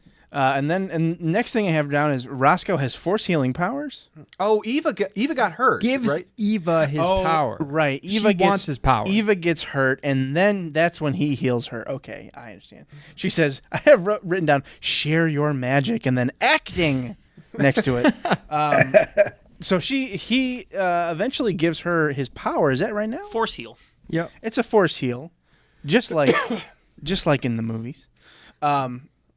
Eva also will not leave him and says it's the only safe place is near him. Oh, yeah, this is where they get some of that cringy dialogue because she's like, I'm going to go to the final battle with you. And he's like, no, it's dangerous. You can't do that. And then all of a sudden it's just like, oh, yeah, I can give you the powers too that I should have done that like an hour ago. Yeah, apparently he can just make anyone else another god person. Another Dimwos. Yeah. You just got dimmed. And this is the moment in knowing now that they were a couple in real life that I'm surprised there wasn't a love scene. This is that Terminator in the hotel room love scene between the filthy guy and then the girl that is on the run with him. But they didn't. They just kind of have a weird little moment. I came across time for you, Sarah. I love you. I always have. That's exactly what we're talking about. And but they don't. But they do have this little, like, they're kind of canoodling a little bit, maybe doing some little tantrum. And then she's out in the woods, seeing all the shit. And here's that shot where Zach, references that there's more spiders. Next thing I've written down is Goofy-Eyed Demon, which is what I referred to Quasimodo as, kills Dimwos, and Deacon's eyes go black, and as he vapes into Ava's mouth. I assume that's the power transfer, the peaceful transfer of power between these two lovers. Is him just barfing up a bunch I never felt the loneliness of demon life like other demons did. Because that's how Dimwos gave his power to Roscoe. Yeah. Originally, he spit some smoke into he vaped right into his mouth. Yeah, but it took 30 years to do it. Yeah. Well, they did it overnight. Okay, sorry. Can we go over this one more time? Absolutely. After they're together canoodling, it cuts to Quasimodo getting up and crushing the head of the lady demon. Yep. And then it goes back to the force power sharing. Oh, there is one CGI that was effect. Some CG. The vape going into her mouth. Yeah. Oh yeah. It looks that's a lot of Butcher the Baker's vibes right there. Yeah, big the time. Orange light, the Joe vape, the cabiny home. But then it's the next day, and they're just lovingly staring in each other's eyes. Well, they probably slept. You gotta sleep off a demon hangover. So when was Dimwos killed? He was killed a long time ago. ago. He was killed in the flashback. Yeah. The white demon with the four little horns, he ripped his head off. Yeah, the white the white faced demon with four horns. I'm killed struggling the to believe demon this with two like horns. the Goonies font. I'm just saying. Nick was opened up the bottles, and that's where they came from. I feel like you guys are hoaxing me or something. It's all a prank. Okay, I'll drop it. I'll drop it. I barely watched the movie. At this point in the movie, there's only Quasimodo and the four-horned demon left alive. Everybody else is Dunzo. Yes. Yeah. Everyone is gone. And apparently they stay up all night and things calm down, and then they are. This is where that whole nature thing starts creeping back in, because they are more. God, I called him Deacon so fucking much in this. Roscoe and Eva walk around outside, pet a snake, and it's mainly all on her because these are new powers to her. So I get that, and it illustrates that she is somehow more connected to nature. The sound design gets very strange here. There's a lot of energy sounds is the only way I could describe it, especially right here. We've got it pulled up here where she goes up to this big tree and like puts her hand on it tries and to talk to it. And kind of, it feels like, because there's this like whoa. Well, Roscoe did that earlier. That's but right. He did it with the floor. He didn't do it with a tree. He did it with the ground. So because Dimwos says that the bastards are like blasphemers. Yeah, blasphemers, but they are against love or something like that. Yeah. So is the power that Dimwos has that he shares with Roscoe, who shares it with Eva, is that like not love power, but like is that the benevolent force and the bastards are the malevolent force? I think so. I think is what this is supposed to be. So like it seems like they're trying to make a case for Dimwos and the boys, the cronies here, are a part of nature. Yes. They're not like from hell. Like they are a part of the natural world, and their powers, by extension, connect them with the nature.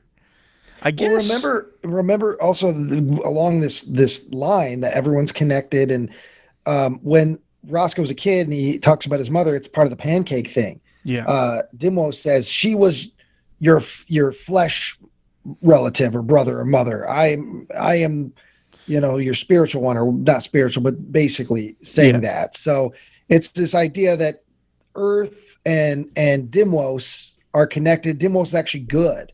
He may look like a monster, but he's good. He's all for Earth and that these three bastards are the anti that. They're anti everything good and natural in this world, and that includes animals, that includes people, they're just in. They bring zombies out, and it's that whole bit. God, this changes my entire perspective of the film. Only so much, but because I thought this was Dimwos. I thought Dimwos was pissed that he broke the vessels. No, that was one of the guys some that came. other guy. He's a bad guy. They did goof this up. They made them look too similar. Yeah. And it's like, if the idea is that it's like the same mold, but with different. All right, get rid of the Just with the little mustache, thing.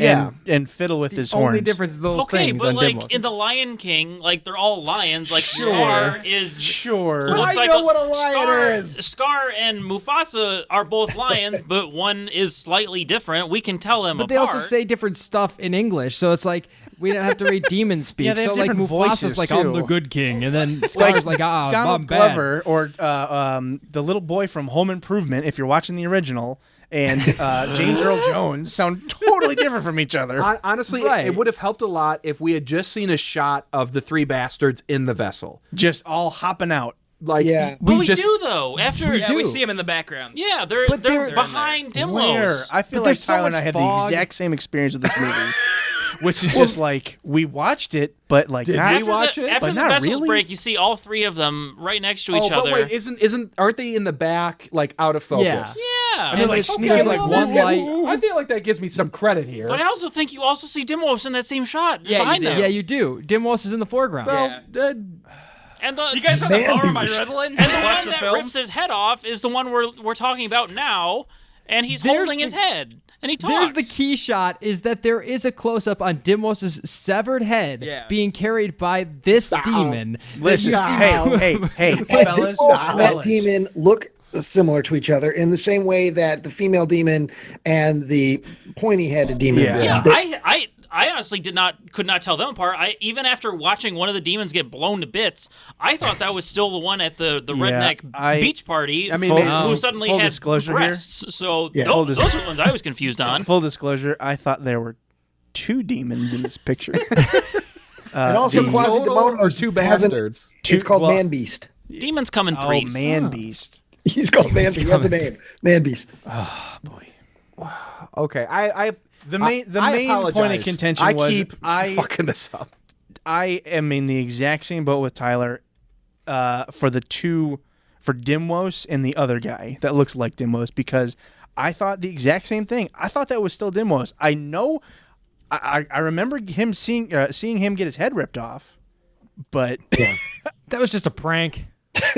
and I thought it was a weird that he prank, bro. came back. But hey, he's a magical demon from some other dimension. What's this guy called? What's the Night King? Forehorn. Forehorn shows him Eva's Well, he kind of face. looks. He looks like from what's his name? Darth Sidious, or not Sidious? What the fuck Yeah, is the? Darth Maul. Maul. Yeah, Darth I thought he looked- Darth Dingus. He looked more like I never watched it, but Game of Thrones, Yeah, the the Night ice, King. Ice Wizard or whatever. Yeah, There's so a the lot of Night- that too. Yeah, Night King is here, and he is trying to fuck with Roscoe by showing him visions of Ava's face like rotting, and she got a big old giant mouth, like what's her Oh, yeah, I face like at that. the end John. of Stay Alive. She got the bathroom. She's suffering from long face. Yeah, she got the long face. Wait, what long face? But he snaps out of it. He's too powerful to deal with that shit. And they try to kill him, but she. Oh no! Well, yeah, he says you could be. you could be a god in this world. Yeah, he says Roscoe says that to Forehorns. Yeah, because you could. And then he's got. They're all just looking at each other. They both stare at him real hard. They do some force shit, and then he blows their fucking heads. Blows their mind. He blows their minds. their minds. Yeah, he blows like so their faces are intact. He blows whatever's The in back their of heads, their heads out out. of their heads. Yeah. Which is a pretty cool shot. Yeah, it's Yeah. cool, and yeah. I mean, I definitely didn't see that coming. I'll tell you that much. And then he's like, "Yeah, fuck you, I He did it. smiles. He's so happy. Eat my demon ass." And then we see the two of them. They're laying on the ground. Oh, and they're holding hands and they're dead. And then we go back to him. He's strutting, thinks he's cock of the walk. Real Joe Buckley move here. And He's then going where? and then we see the marble again. Fucking marble. What does Ladies it mean? and gentlemen Yeah. at home, if you didn't know, we're watching this in real time now. Yeah, it's a commentary. that's- We always do. We see the rosebud. Yeah, this went from a conversation to a commentary. Yeah, we're This, doing this classic happens at the commentaries. end of every episode we do. This is sneak. The endings of these movies are wild. And then leaping out of the darkness is our boy Quasimodo, who rips his horny heart out of his body. Black heart. That- He has a black horned heart. Yeah. This Darth Maul looking and motherfucker. it grew 3 sizes that day when That's they found right. out about love. And then it's still beating. It looks kind of cool. And then It does look cool. He dies, and Quasimodo just kind of looks around him, exasperated. Yeah. So is this supposed to be okay? So we had Dimwos, who was apparently a keeper of good. Yeah. He was passing his good keeping on, and between Dimwos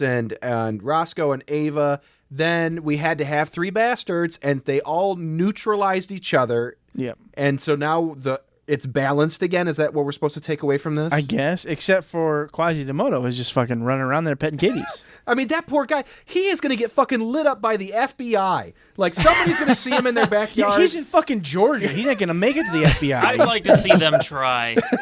I would like to like see the to- sequel where Quasimodo, like, goes up against the government. Yeah. I want to see the sequel where he gets a normal job. I'd like to see him working with the government.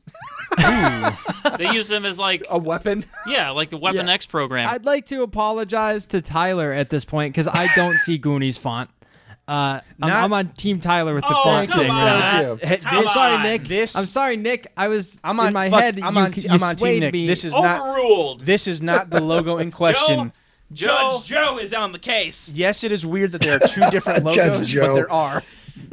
I'll They are defend slightly myself. different, but they are different. I make a proclamation to move to have this court adjourned. Yeah, so I think what this is the first shot of the title is pretty decent. It's like a la The Thing, Yeah. where it's a cutout of the title with like smoke and some light being poured through it. And I think what they did was they took that shot, put it in Photoshop, cut out the letters. Yeah. Because this is like a superimposed. It's weird looking. yeah. It's transparent. It's- it looks like Barbara drew it. She's like, She drew it. This looks like she something drew you it with see the on. pie. This looks like something you see on somebody's like the back of their binder, the back of their notebook Yes. in high school. That guy's the demon Rook. And then during the credits, we see all the creatures, dogs, rabbits, snakes. They're eating all of these bodies. Oh, so wait, are they consuming the evil so that it was never there? Yeah, it's nature is yeah, that's how I reclaiming take it. it.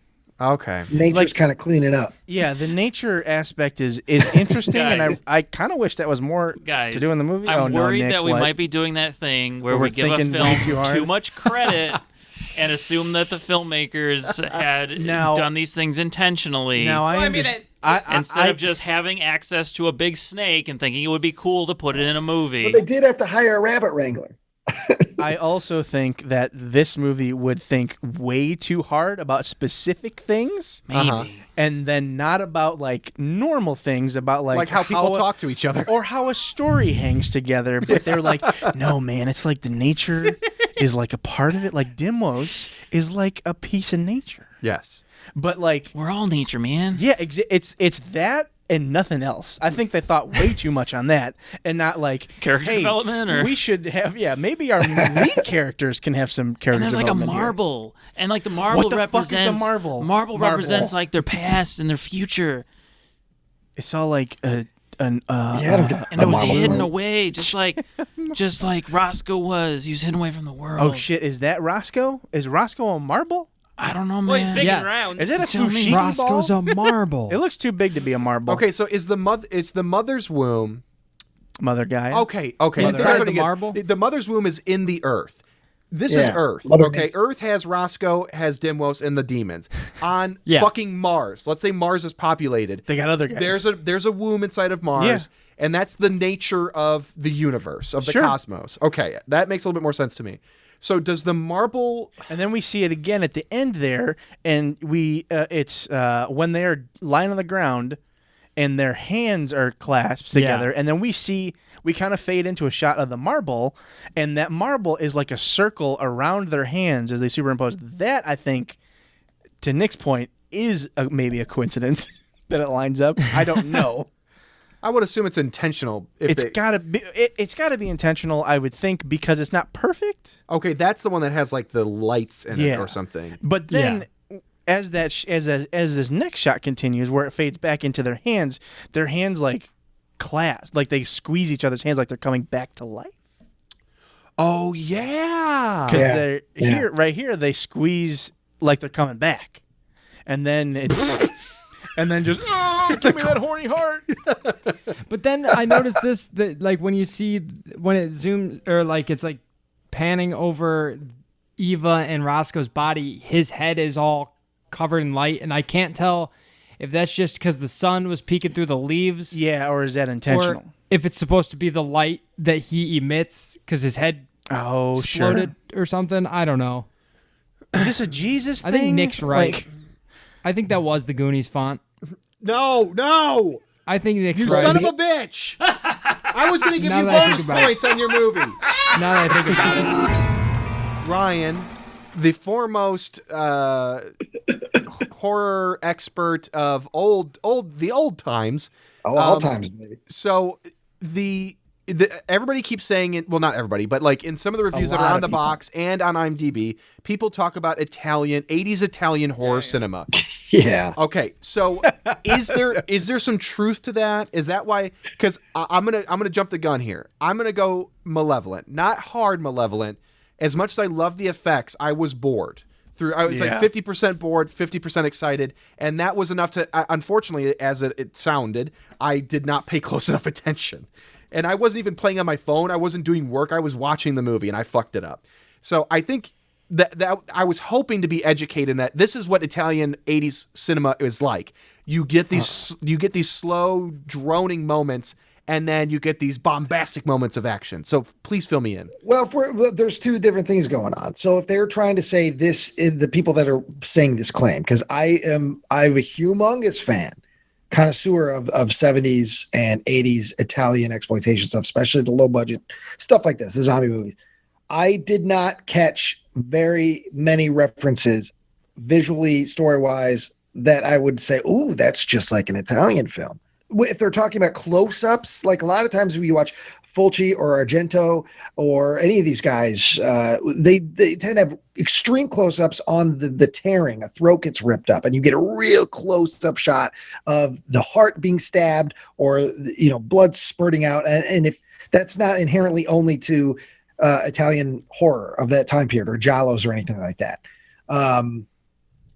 Unless people are like, ooh, this has a lot of blue and red lighting, like Suspiria or like Inferno. I think that's all they latched onto myself. All right, yeah, I don't think there's anything in this movie that made me stand up and say, oh, that is a direct reference to this Italian film, other than the lighting. There's reds, there's blues that stick out a lot like Suspiria and a lot like Inferno, the two Dario Argento movies. Yeah, I was hoping for more, that it would be like the elements of the film and the way that they run together with the plot would be explainable, in a sense that, hey, if this is the way it was supposed to be intentionally, I would be more forgiving. But unfortunately, I'll just go ahead and get mine out of the way. I'm Malevolent. I'm not like deep Malevolent. I think it's a visual feast. It's beautiful in a lot of ways. The practical effects are impressive. Even though I thought the budget was less than what it's actually saying on IMDb, it says it's $75,000. That's still really impressive for what they did.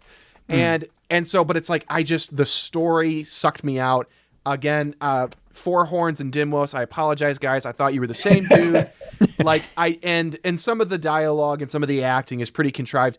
Quasimodo, highlight. Love that guy. Bring him back. Just call it Quasimodo. Give him a solo film. Launch the franchise. But, ultimately it's like, I wish I wasn't such a slave to like needing a plot or story to pull me through stuff. but unfortunately, I just could not stick with it the whole way. I don't think that's unfair to say because No. I think a feel movie needs a plot, though. It does. It does. That's a foundational thing. Rumor has it our next movie's going to have a plot. Yeah. Well, maybe. We'll see. So okay, that's mine. I'll go ahead and I'll pick Zach, since you're fresh to Malevolent Movies podcast. Go for it. I'm on the same boat as you. I think that in my original, I will put it barely on the side of Malevolent, but don't think I'd watch it again. I enjoyed it more watching it silently while we talked about it because there's some cool shit to look at. But then you have the problem with the audio, and there are lighting issues that really take you out of some of the scenes that should be really good looking scenes. And so I'm the same as you. I think that when you really break down, but it shouldn't take 6 idiots on a Zoom call to figure out how many demons are in your movie. So I want to give it more points than I think it maybe deserves, but I would say just on the other side of Malevolent, teetering on Benevolent. If it weren't for Quasimodo, I think it would be a Benevolent film. Wait, what? I have it backwards. Malevolent. I want to put it on the other side of Benevolent, but teetering onto Malevolent. So I actually kind of liked it. How many ratings do we have? We don't even remember We anymore. don't know demons. We don't know ratings. Nope. Is it a B or is it an M? So BM. Zach, Both. you select the next person that goes. I want to hear Nick's opinion. Oh boy. So it's okay. So I'm going to the pool, and I'm just sitting on the edge of it, and I got my feet in the pool. Yeah, you get your toes wet. Yeah, and the pool it's malevolent, and it's just barely in there. I can feel it. You're splish splashing. I get it. I'm not all the way in, but I'm dipping my toes in there because. Sure. You said everything. I think the biggest problem is that it was boring. It was beautiful to look at. If this were someone's reel to get them a job, then yes, give them all the money in the world. You get them on your $20 billion movie and let them do it because they deserve it. They did a great job. But that's how I see this, as more just like an effects reel, an extended effects reel, more than like a movie with a coherent, captivating plot, which I need that. Otherwise it's just, I can look at cool shit on the internet. I'd much rather be entertained, I guess. So to get the audience in perspective, I should have said this before we started. The rating that we're doing right now is just our standard Malevolent Benevolent rating. It's not indicative of what this film actually represents in the whole of the hunt for our Bad October. So I know the scores that everyone has submitted so far. And so while things sound doom and gloom, it is not that. Technically, each film has up to 525 points it can earn. Jesus. Yes. And so It's more convoluted than the plot. It's like an SAT That's score. how we do things here. because there's 5 people competing and there's 8 categories and they all have varying degrees of points. So that's why it's the total, not the average of. Sure. And so, but anyways, just because it gets a Malevolent doesn't mean it's a death sentence. And No. to James Sizemore's credit, it hurts to say Malevolent. It really does, because there's a lot of passion and charm that went into this, and talent. And it's just we need to get you hooked up with somebody who can write something. I want these guys to meet up with a writer friend. It feels wrong to call this malevolent in every way, but Right. it's search your But, I heart. mean- It'd be true. It's right. Such your horned heart. Search your feelings, Luke. That's not true. That's impossible. Daddy! Yep, that famous line that concludes that wonderful scene of Daddy, oh my pee-pee hurts. Oh, you cut off my pee-pee with your lightsaber, my daddy! Good, I can feel your pee-pee. Oh, my gooch hurts, daddy! Stop ruining Star Wars for us, Joe. Christ alive. I don't even need to. Look, was look at ruined. him. Look at him. Tyler, look at him. Look at this. I'm glad I can't see Joe him. can't even Joe- review sitting up. Joe's, No. I'm like Roger actions, Ebert. Joe's actions and mannerisms and words only makes sense if he's like a stoner sitting there ripping a bong, But he's not. just interjecting his nonsense, just sitting there like a slug. Yeah. If that were the case, then yeah, it would totally make sense, and I wouldn't even think twice about it. But why are you this way? Listen, man, wouldn't it be cool if his breasts were made When of you showed him pizza? on the camera, to me, because of the weird angle I have to sit at, it almost looked like he had a clown nose on, which I know he doesn't, but he in kinda a lot of does. ways he always does. Naturally So have a clown nose. Just take a picture and make this the thumbnail of the video. The one. So we've got Zach. So, and Nick, you gotta pick. Who's next, Nick? You are, my friend. I also hate to say it, but I can't in good conscience call this a Malevolent movie. Like everyone else here, it's just barely Malevolent. Like, it's so close. A good movie could be made out of this. I think you trim some of the fat and leave some of the weird mystery to be a mystery. I think it would work a lot better with that. Some lighting issues aside, I love how this movie looks. A lot of the movies we watch here are all very static or just handheld. There's a lot of really cool shots here that I loved, and sometimes that's enough for me to get through a movie like this. And the effects are great. The effects, some of them are some of the best practical effects I've seen in any movie, let alone on this fucking show. Dimwos himself is cool. He looks a little goofy. The other guys, everybody else, I think looks great. I love Quasimodo. I was weird droopy eye. I love the other like the demon lady's got like weird scaly red skin. Yeah. That looks really the cool. texture was great. All of that, fantastic. I don't know that I would watch this whole thing again, but I have already gone back a couple of times to watch little scenes, little snippets here and there.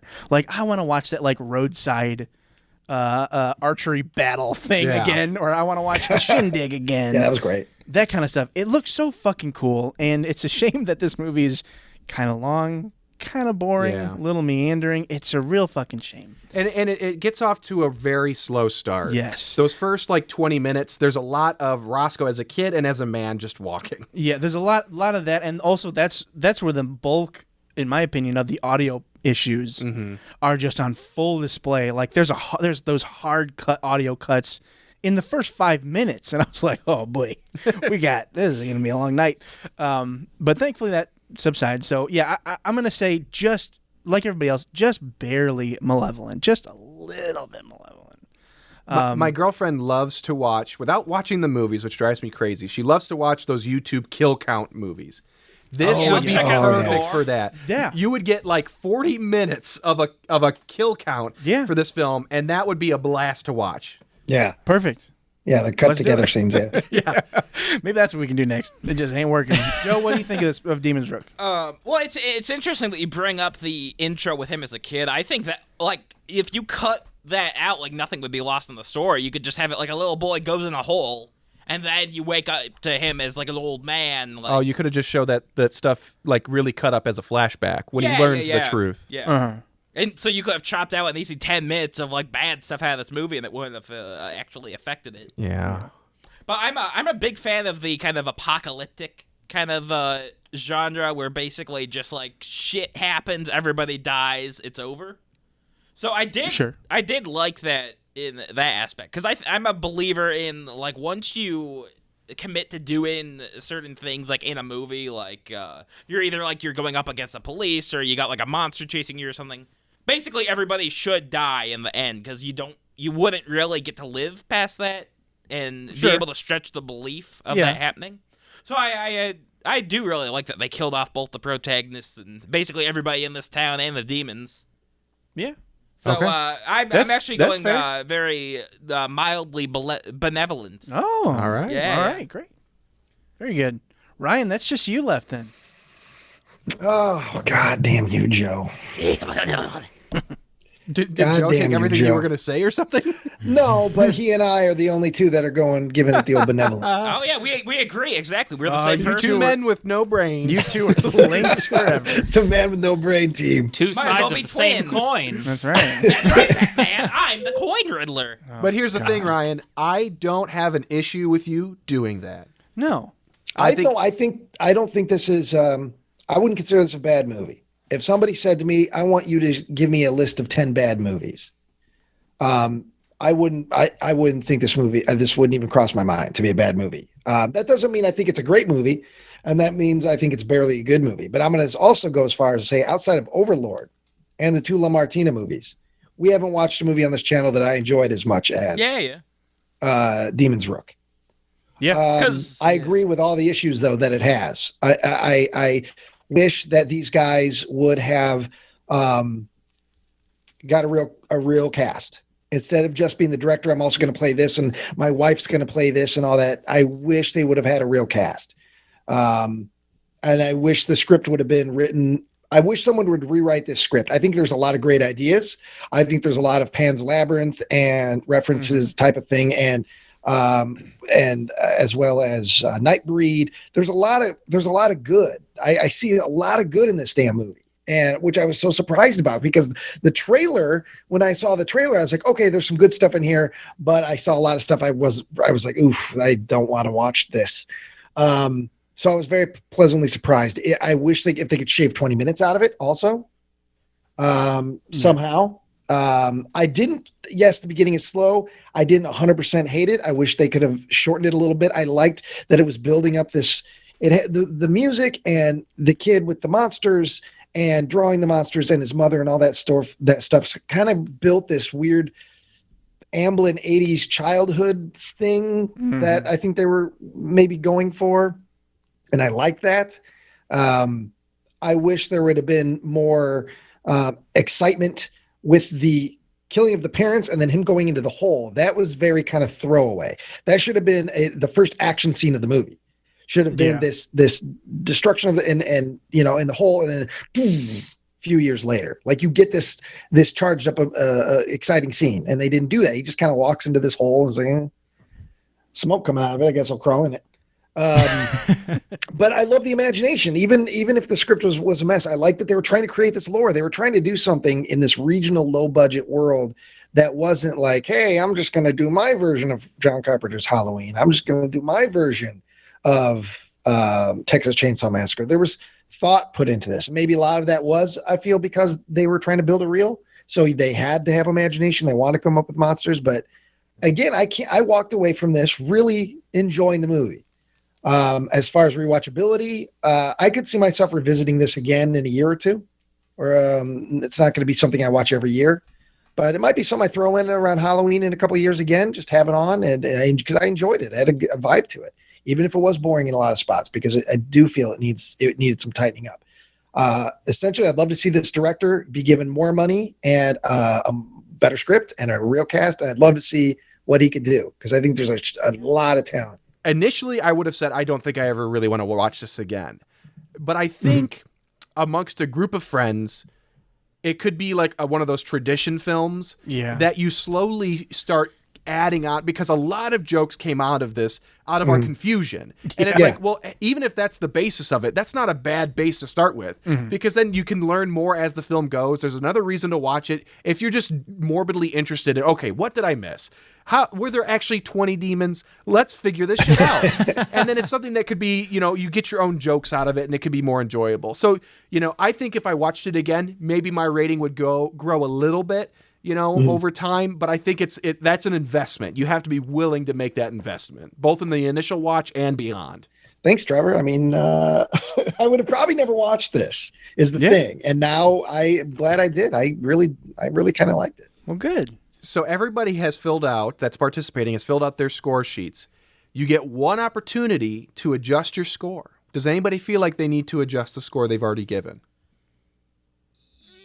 Yes, because I think I did one wrong. Okay.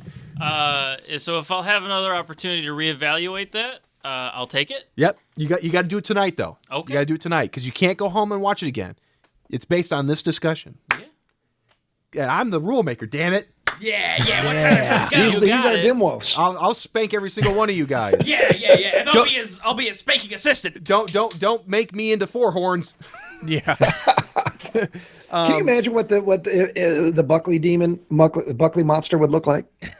Yeah, I think like it Joe. would just be Joe, but Yeah. wet. So Nick, let's make your big announcement. Yeah, what are we I'm watching excited, next yeah. year? What is Bring the on the next next one. hunt for Bad October? My film is the. Hold on. Oops, I'm I spoiling like it. My film Mysterious. is the 2014 film Doll Factory. Oh boy! Oh, I like what I see already. And what were your keywords? My keywords were killer dolls and body horror. Okay. Oh my god. So I am sending you guys. Nick selected a couple frames. I'm dropping them in the chat. Okay. Oh, Nick, this is the most Nick shit I've ever seen. And that is very accurate. It is very, very Nick. Oh my So god. these are our little dolls look like.